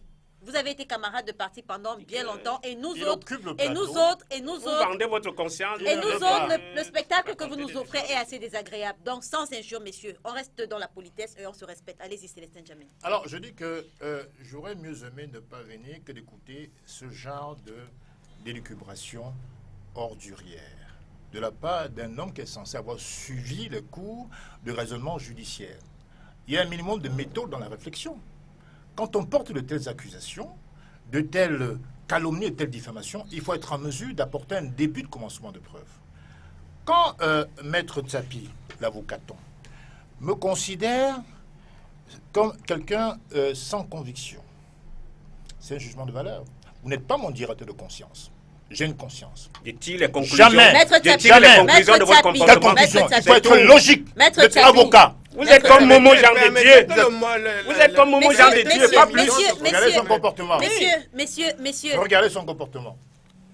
Et j'ai la faiblesse de penser Vous vous que... comportez comme Momo Jean de il y Dieu. a des gens- Voilà. messieurs, l'impression, vous voyez, on mais risque, il est on va incapable. prendre, on va prendre la transition, messieurs. Oui, Messieurs, mais- si vous continuez comme ça tous les Si, deux, on va si, prendre la si. transition et on va Regardez, parler. Qui prend la cette parole série d'inepties Qui qu'on prend a la débutée. parole pour m'insulter? J'ai Vous pas parlez payé de ma l'ineptie. caution, j'ai été exclu. Vous voulez nier que aussi n'a pas Attendez, payé votre caution attendez, au municipal?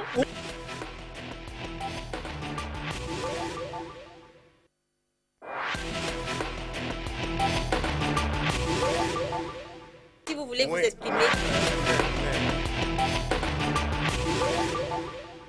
S'il te plaît. Voilà. Messieurs, si veux on répondre, en mais vient. Je veux répondre. Oui. Qui ne Messieurs, prend pas atteinte à mon Il messieurs, honneur m'empêche de parler. et à ma moralité Il m'empêche et de ma parler. science. Messieurs, si Il on en m'empêche vient encore aux injures, la prochaine transition, ce sera pour parler d'autre chose. Allez-y, Célestin Djamène. Voilà. J'ai donc il a sorti une série d'inepties que je vais dérouler point par point. Il parle de conviction. Monsieur, je ne suis pas un opposant alimentaire. Il y en a beaucoup dans beaucoup de partis d'opposition. Je peux citer, mais pas décent, je ne le ferai pas. Donc, j'ai adhéré au SDF par conviction. J'ai quitté une situation très confortable où j'étais pour descendre au sens propre comme au sens figuré. Pour militer pendant 20 ans dans ce parti. J'ai saigné, comme beaucoup d'autres, je n'en ai pas l'exclusivité, j'ai saigné. Donc ce n'est pas l'argent qui a été mon moteur, à aucun moment. Premier point. Second point, vous me parlez d'idéologie MRC-SDF. Mais monsieur, attendez. En Afrique, ce qui compte pour les électeurs, pour les habitants, pour les citoyens, c'est d'abord la satisfaction de leurs besoins primaires. En tout cas, au Cameroun, arrêtez de leur parler d'idéologie. Ils ne savent pas ce qu'on appelle libéral, progressiste, socialiste ou communiste. Ils veulent d'abord accéder à leurs besoins primaires. Ça veut dire quoi? L'accès à l'eau potable, les soins dans les hôpitaux.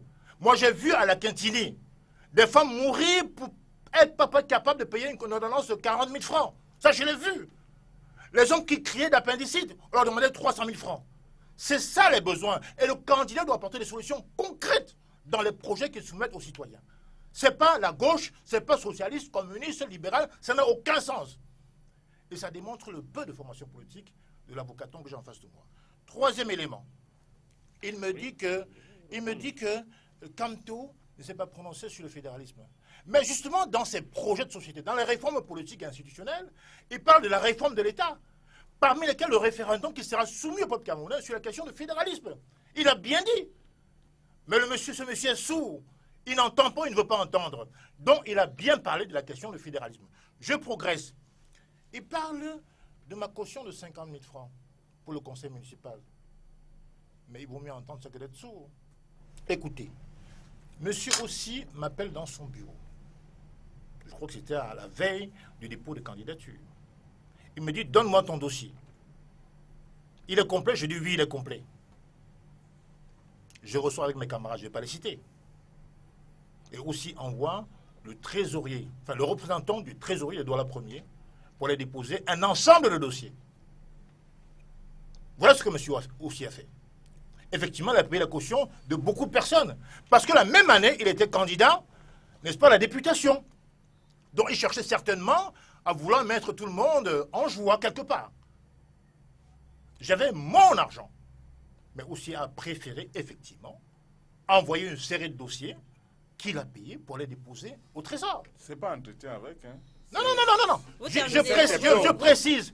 Donc, il il est en train d'insinuer que N'Djamena n'avait pas 50 000 francs en 2013.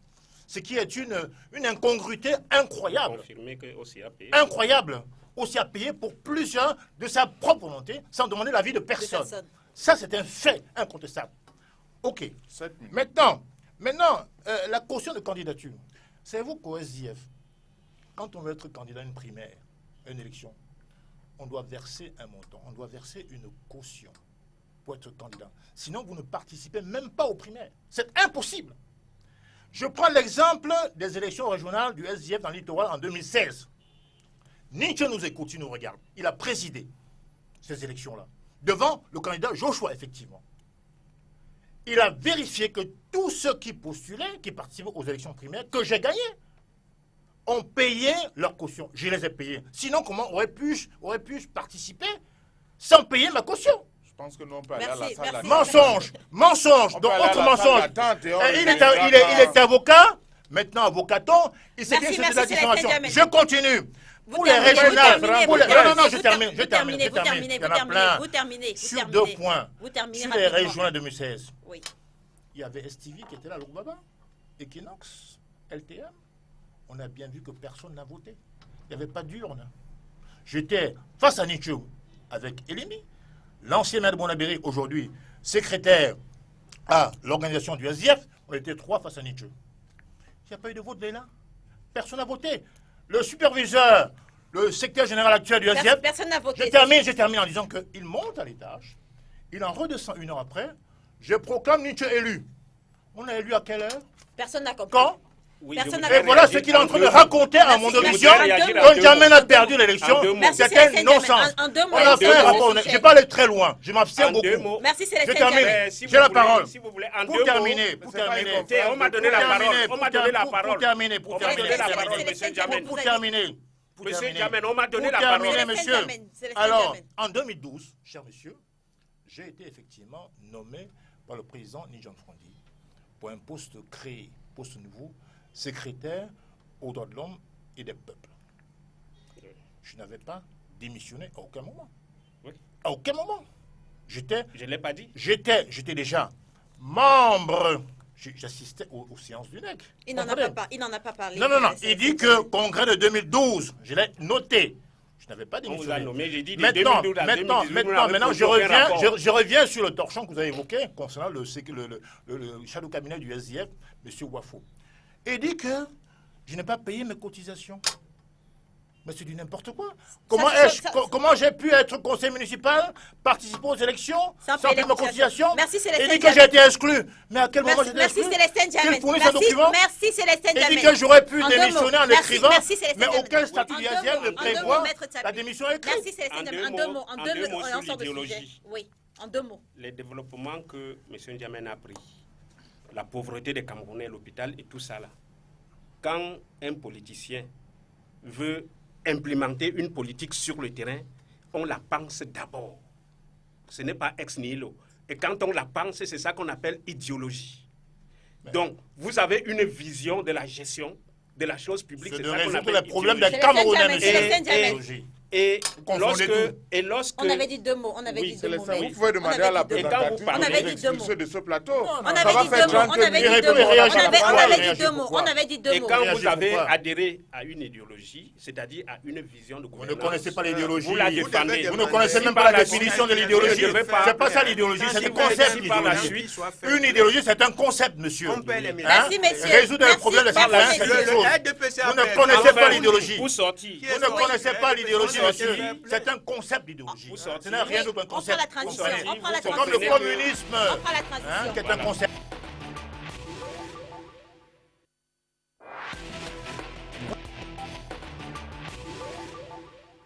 Élection Alors que j'allais dire présidentielle deux du choses. 7 octobre prochain dis avec rien la du liste tout. des 9 sous que réserve vous du ne connaissez contentieux rien du préélectoral. tout. Armand Ocol, on va commencer par vous, messieurs. On parle d'autre chose à présent.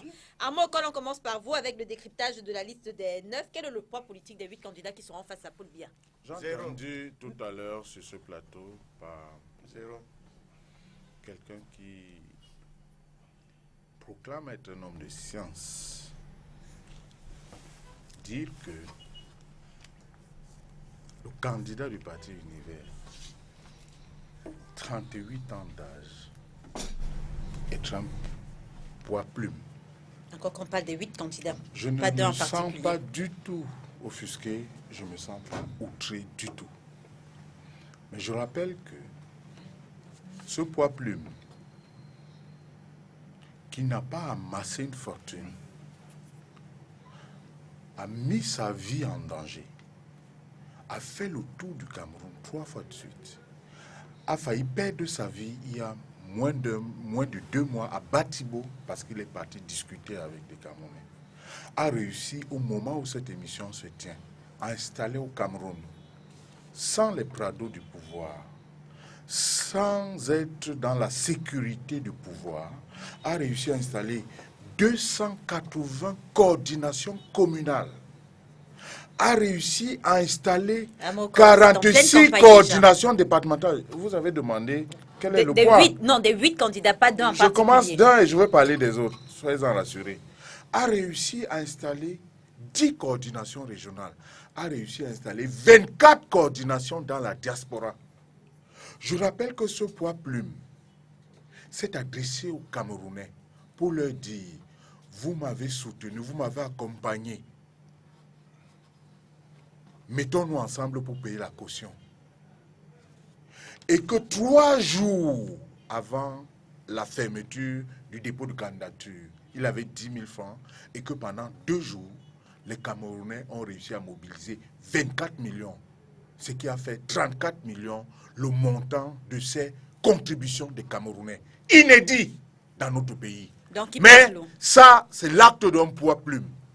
Je rappelle que ce poids plume a déposé une candidature qui est passée comme lettre à la poste parce que le juriste de haut vol qu'il est, reconnu par le Cameroun et l'international, pour être un consultant de notoriété, et c'est connu, y compris par vous, qui depuis 10 ans est présent dans les ménages, présent dans les mentalités des Camerounais, eh bien, ce juriste de haut vol, avec un autre juriste de haut vol qui s'appelle le professeur Nkoumvondo, ont monté un dossier béton, l'ont déposé à Elecam, et ce dossier est passé sans anicroche parce qu'il était béton.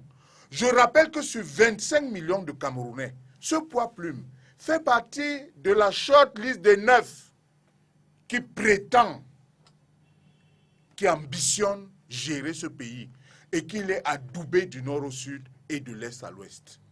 Je ne sais pas si dans votre quartier vous êtes connu. Merci à moi. Lui, il est connu.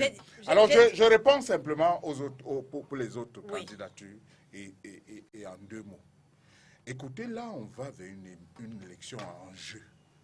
Il faut être sincère, ce n'est pas parce que les autres sont les adversaires. J'ai du respect pour le MRC.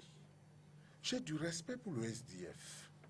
J'ai du respect pour le candidat Akeremouna. J'ai du respect pour Serge Espoir Matomba. J'ai du respect pour Franklin. Il y a un pour qui je n'ai pas de respect. Celui qui n'a que du mépris pour les Camerounais.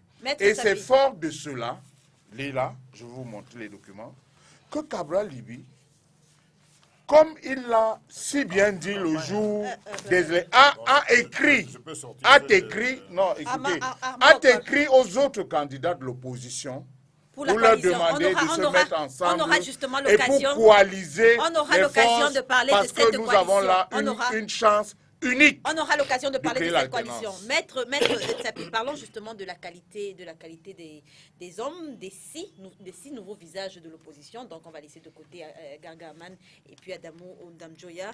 Donc parlons de cette qualité des concurrents politiques, mais aussi des Camerounais qui retrouvent peu à peu le goût à la chose politique. Est-ce qu'on peut s'attendre à des surprises au soir du 7 octobre? Oui, on peut s'attendre à des surprises. La première surprise à laquelle le SDF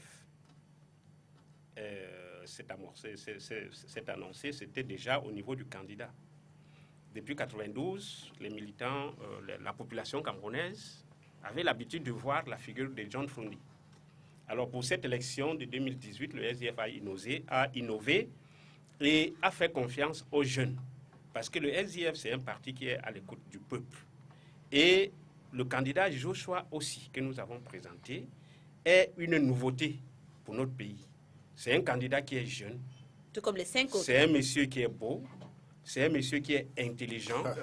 Vous avez une femme c'est un monsieur, vous savez, en 82, quand Paul Biya prend le pouvoir, on dit qu'il est jeune et beau. Joshua aussi est jeune et beau. Et ensuite, il est intelligent. Il est expérimenté politiquement en tant que vice-président de la commission des finances à l'Assemblée nationale. Donc nous avons commencé par innover en présentant un candidat jeune, un candidat autre que celui que nous présentions avant. Premier espoir pour le peuple camerounais. Deuxième espoir pour le peuple camerounais. On parle des six nouveaux visages dans l'ensemble. Oui. Je ne veux pas être maître. Non, moi je parle de mon candidat. Sauf je parle de mon maître, candidat. Sauf que maître, vous connaissez la loi. Vous connaissez la loi camerounaise. On n'est pas encore en période de campagne. Et nous, on peut être frappé. On peut être frappé. On est en pré-campagne. On n'est pas encore en campagne. Nous, on peut être frappé par le Conseil national de la communication, ce que personne ne voudrait. Donc, on parle. Oui, mais quand les autres parlent de leur candidat, vous les laissez parler. J'ai dit la même chose à Amon qui est journaliste et qui le sait pertinemment. Je voudrais dire que Joshua aussi porte un espoir que le peuple attendait. Et continue. Et ensuite, le programme politique qui soutient Joshua aussi est soutenu par le SDF, un parti politique qui a eu le mérite de se battre pour l'introduction de la démocratie au Cameroun. Personne ne niera au SDF cet exploit d'avoir en 90 forcé la main au régime au prix du sang de ces militants qui a été versé. Et les autres alors et les autres nouveaux visages, pour maître porter la démocratie dans notre pays. Et les autres nouveaux visages. Je souhaite tout simplement que les autres candidats puissent se joindre au SDF pour que nous puissions former une coalition.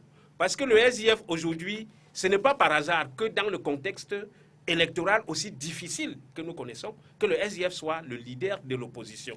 Ça veut dire que c'est un parti qui est assis depuis 1990. Le président national du SDF, John Frundi, a eu à faire plus de 30 fois le tour du Cameroun et a installé le SDF jusque dans le subconscient des plus lointaines populations dans les villages. Les vieilles mamans connaissent le SDF. Maître Tsapi et Armand Okol. Et je pense que cela va permettre à ce que 2018 soit de l'espoir. Maître Tsapi et Par contre, Maître Tsapi et Armand Okol, je vous en conjure, c'est une prière. Nous ne sommes pas encore en campagne. Sinon, je serai obligé de ne plus mettre les thèmes politiques à cette émission. Je vous en conjure, Maître Tsapi et Armand Okol, je vous en prie. On parle des 6 nouveaux visages de l'opposition.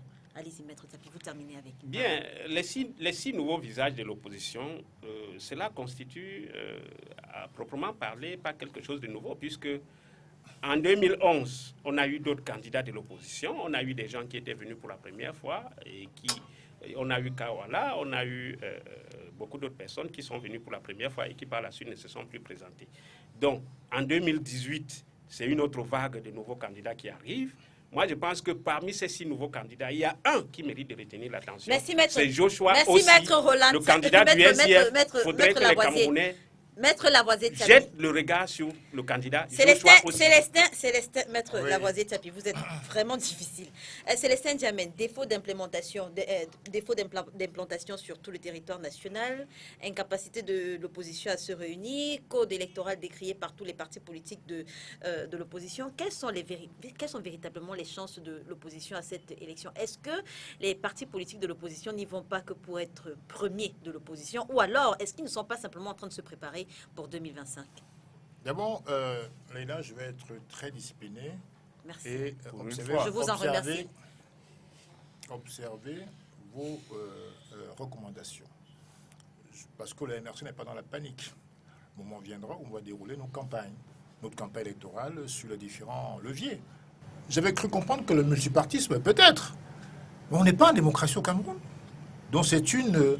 Je suis halluciné, stupéfait d'entendre un avocat donc dire que le SIF a introduit la démocratie. On n'est pas en démocratie.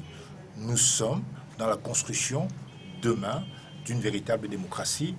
Et le MRC y prêtera tout son effort. Maintenant, sur le nouveau visage, je pense que, et sur effectivement le fait que certains partis d'opposition cherchent simplement un statut, un positionnement, être le premier parti d'opposition.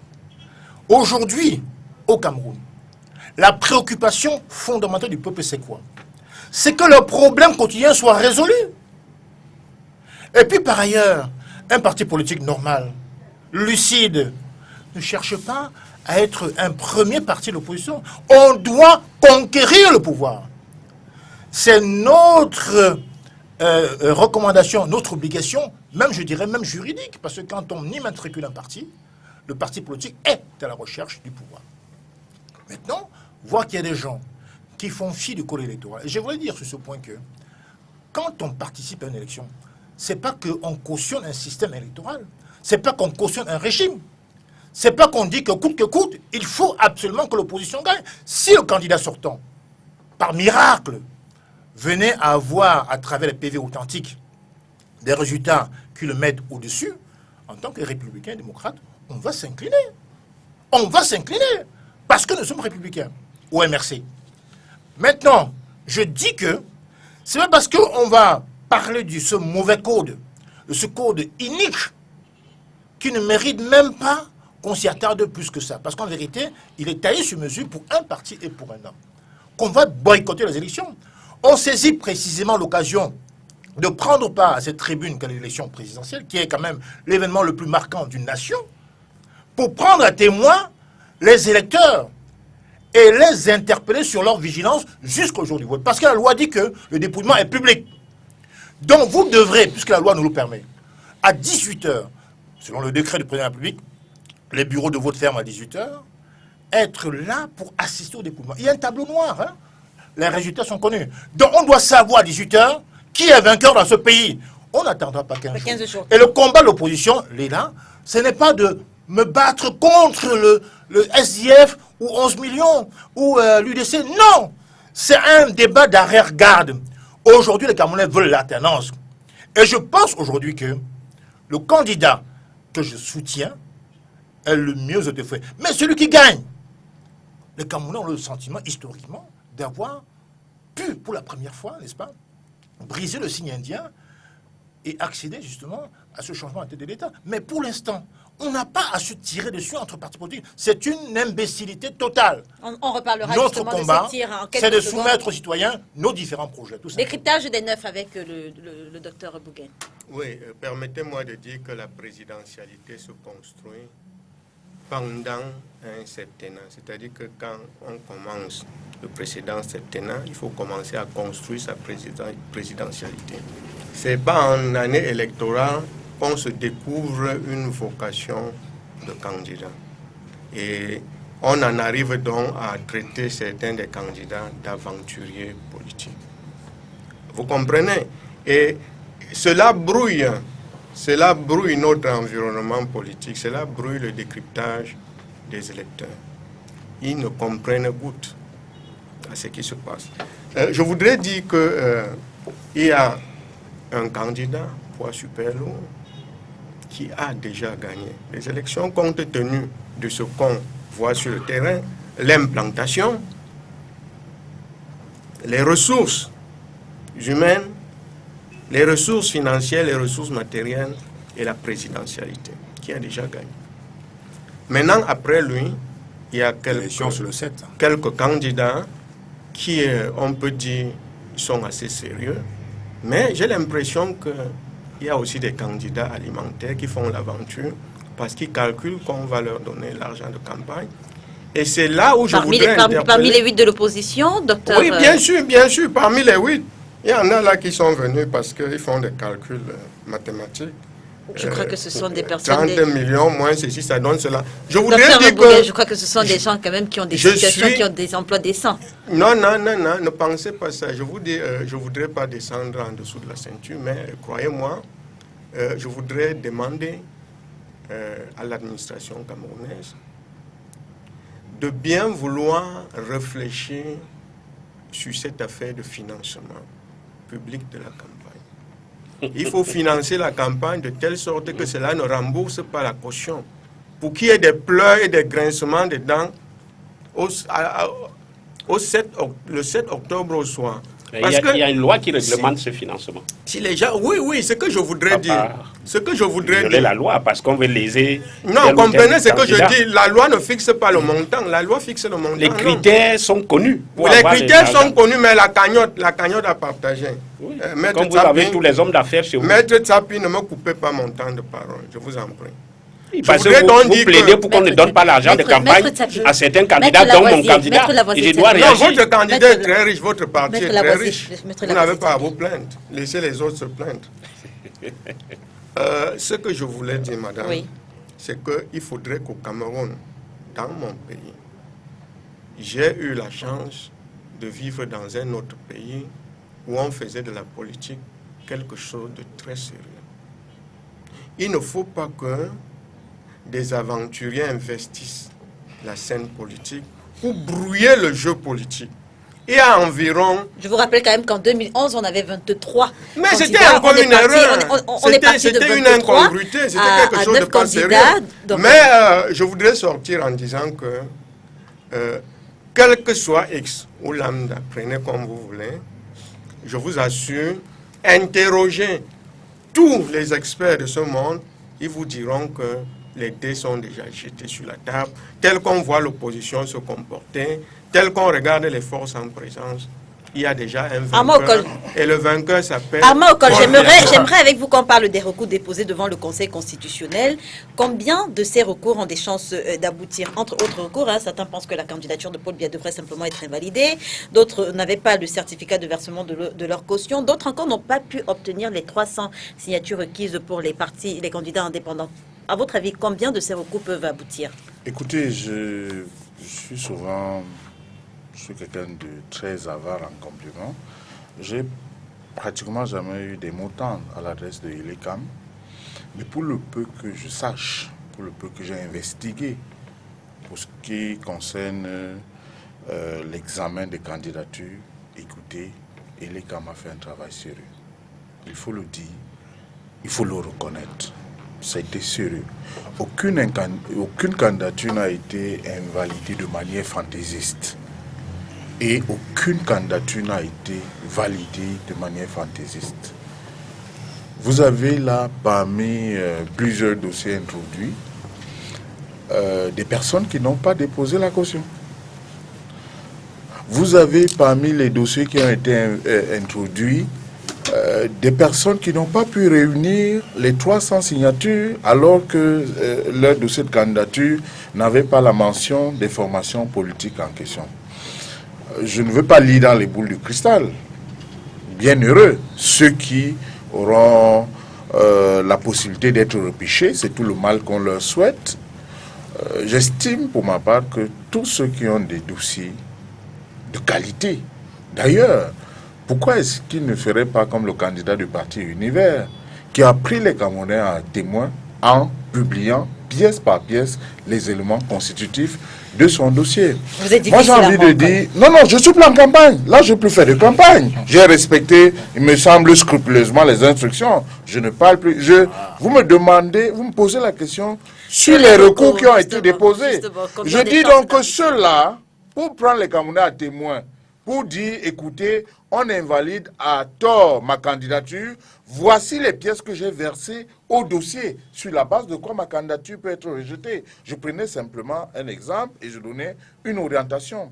Mais je dis, pour sortir en 30 secondes, je ne ferai pas une insulte à un enseignant, mais au sortir de cette émission, je souhaite qu'il vous demande la bande. Et lorsqu'il va se rendre compte de l'euphorie et lorsqu'il va se rendre compte du niveau de langue bas qui est le sien, il comprendra qu'il est venu beaucoup plus pour l'invective que pour faire le débat. Restons dans la présidentielle. Mais là n'est pas un problème, en vérité. C'est tout à fait normal qu'un monsieur qui est resté pendant très longtemps dans un parti-État réfléchisse comme vous réfléchissez. Mais sachez une chose, les temps changent, les mentalités évoluent, les aspirations deviennent plus sérieuses. Passez ce moment où, quand on va à une élection, le vainqueur est déjà connu. Et je vous le dis, les générations futures, dans 100 ans, on parlera de l'élection de cette année-ci. Parce que quels que soient les cas, les lignes auront bougé et quelque chose se sera fait. Continuons à parler. Allez-y, Célestin. Oui, je voulais quand même qu'on sache que Elekam peut avoir fait les efforts qu'il veut, mais il faut comprendre que l'arbre ne doit pas cacher la forêt. On sait bien que Elekam est tout sauf indépendant. Ce n'est pas un fait du hasard. Que depuis sa création en 2012, les différents occupants de cette fonction de président de l'ECAM sont des très proches du chef de l'État. Ils sont même des membres du RDPC. Donc il faut éviter l'euphorie de penser qu'une simple validation de candidature augure de l'indépendance de l'ECAM. C'est faux et archi faux. Je voudrais rajouter que aujourd'hui, le vrai débat, ce n'est pas la validation de candidature, parce qu'en vérité, ceux qu'on a éliminés, pour la plupart, grosso modo, même s'il y a un cas particulier pour Olivier Billet, parce qu'en vérité, il prétend être arrivé, je crois, à 23 heures, alors que c'est à vérifier. Les trésors étaient censés fermer une heure. Permettez. Le trésor était censé fermer une heure plus tard, donc ce n'est pas sa faute. Si effectivement le recours de 10 jours prescrit dans les textes et que doit observer le Conseil constitutionnel, examine de manière véritable et sérieuse son dossier, je crois que Olivier Billet peut être réhabilité. Dans ce cas-là, je crois que dans 10 jours, on le saura. Et maintenant, ce qui est important, c'est qu'une fois que ce débat est clos des candidatures, il faut que chacun comprenne qu'il n'y a pas un parti qu'on appelle opposition. Je ne crois pas non plus que la coalition aura lieu. Parce que, souvenez-vous, c'est un faux débat, c'est une distraction. En 92, il y avait un candidat, Ni John Frondi, qui n'était pas le seul candidat de l'opposition. Je rappelle pour ceux qui nous regardent que Bello Bouba, un ténor de l'époque, de l'opposition de l'époque, était candidat. Adamou Damdua était candidat. Jean-Charles Kindi était candidat. Et Maotou était candidat. Et puis il y avait de l'autre côté l'Union pour le changement, autour duquel il y avait une coalition de petits partis qui ont soutenu le président Ni John Frouni avec pour directeur de campagne M. Mbiele. Donc, on a gagné pourtant sans coalition. Il y avait, donc, il y avait des partis autour du SDF. Il y avait une série de partis. Il y avait des mais partis. c'est quand même grave. C'est quand même un tout petit peu grave que Célestin Djamène est en train de dire sur ce plateau. Et je vais vous dire pourquoi c'est grave. Je vais terminer. Je vais vous dire pourquoi c'est grave. En 30 secondes seulement. Laisse-moi finir, tu vas riposter. Je veux dire qu'il faut éviter les fausses pistes. Ce qui nous préoccupe aujourd'hui, c'est de comprendre que sur les 9 candidats, le candidat sortant, M. Paul Biya, est le plus impopulaire. Dans quelle compétition... Ah ben non, jamais. Permettez, dans quelle compétition le plus impopulaire peut être premier, même s'il n'y a qu'un seul tour? Dites-moi dans quelle compétition. Par conséquent, je considère qu'il faut que les candidats se concentrent sur la soumission de leur projet au Camerounais et qu'on en débatte. En une minute, maintenant, chaque invité a une minute pour... oui, je pense parce que, qu'on est arrivé au thème de l'émission. le Conseil constitutionnel... Vous aurez l'occasion, encore. La sélection par le Conseil électoral des candidats à la présidentielle ne crédibilise pas cette institution, première chose. Deuxième chose, le Conseil constitutionnel aura la tâche facile. Très facile parce que, vous savez, il y a une loi qui réglemente la confection et le dépôt des dossiers. Il faudra que les candidats qui ont saisi le Conseil constitutionnel puissent justifier qu'au moment où ils déposent le dossier, les griefs que Elections Cameroun leur fait ne sont pas fondés.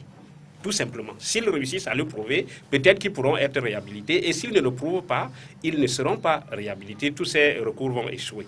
Et je voudrais dire que, pour confirmer ce que le camarade Jamen dit, Elections Cameroun... Oui, enfin, camarade de l'opposition, on est tous de l'opposition. Merci de le Donc, reconnaître. maintenant, Elections Cameroun ne se limite pas au conseil électoral. Elections Cameroun a des démembrements territoriaux. Et ce sont ces démembrements-là qui organisent les élections. Lorsque vous vous rendez compte que l'ancien directeur général de l'ECAP, qui a été démis, avait instruit ces démembrements territoriaux, de ce que pour l'élection présidentielle qui arrive là, le choix des présidents de bureau de vote doit tenir compte de la sympathie ou du militantisme de ces personnes vis-à-vis du RDPC. Vous comprenez que c'est des choses extrêmement graves. Et c'est des documents que nous avons, que nous entendons exploiter le moment venu pour faire comprendre que l'élection, le candidat, M. Paul Biya, qui a plongé le Cameroun dans la misère, dont le parti ne vend que les mensonges, les détournements de fonds. Regardez combien ils sont en prison. Allez-y. Regardez combien ils sont en prison. Cette élection-là, il ne faudrait pas que nous puissions, que le RDPC puisse à nouveau prendre les Camerounais en otage, parce que les Camerounais ne sont plus libres à accepter d'être pris en otage. Allez-y, Amokol. Que cela soit clair, le fait de dire que les Camerounais travaillaient sans fantaisie pour les dossiers de candidature ne veut pas dire que je l'ai signé un chèque en blanc. Mais loin s'en faut. Mais quand il y a quand même un début de choses bien faites, il faut avoir la lucidité de le reconnaître. Tout à l'heure, je disais qu'est-ce que c'est le Saint-Germain dit est grave parce que je vais vous donner une exclusivité STV. Cabral et Camto se sont parlé hier. Pas au téléphone. Ils se sont rencontrés. Sur la base de cette lettre que Cabral Libi a envoyée aux 7 autres candidats de l'opposition, je vous lis juste ce petit paragraphe.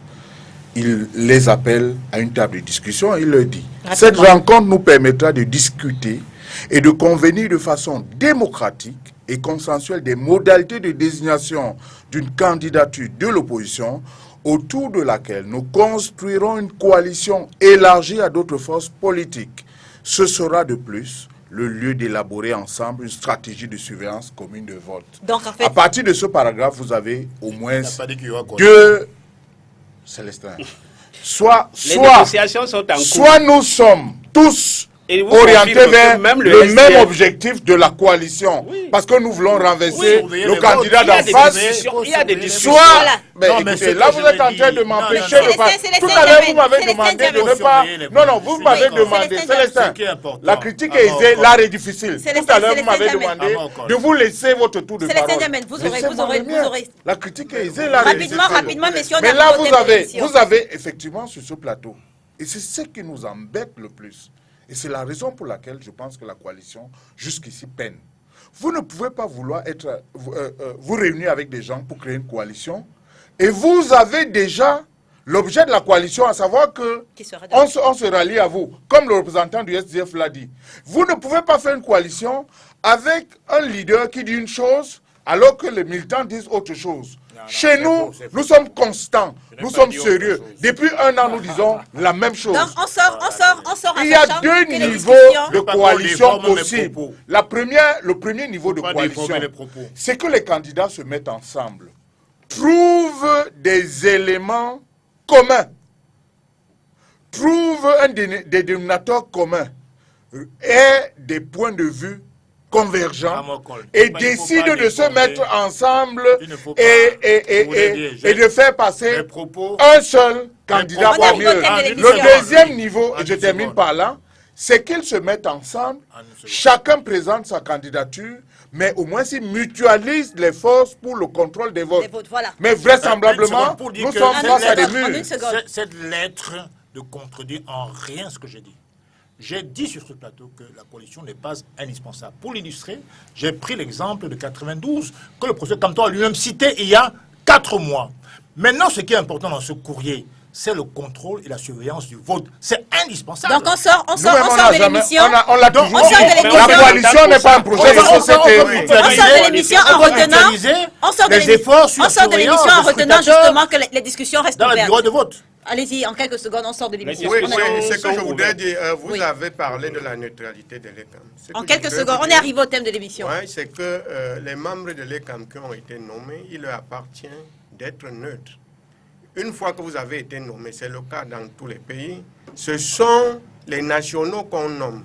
Et ces nationaux Vous savez la sont symbolique soit de la Merci, nomination. merci. militants, sont soit militants. Vous connaissez la soit symbolique Merci, de la docteur, d'avoir nomination. accepté notre soit invitation. sympathisants des partis. Merci, docteur. Et ce serait un problème systémique s'ils ne peuvent pas être nommés. Merci, docteur, d'avoir accepté notre invitation. Merci à vous, maître Tsapi, d'être venu. Juste une petite question pour sortir. On parle justement de cet audio où on entend la voix de Joshua aussi. Est-ce que c'est bien Joshua aussi qui dénigre, entre guillemets, le professeur Kamto?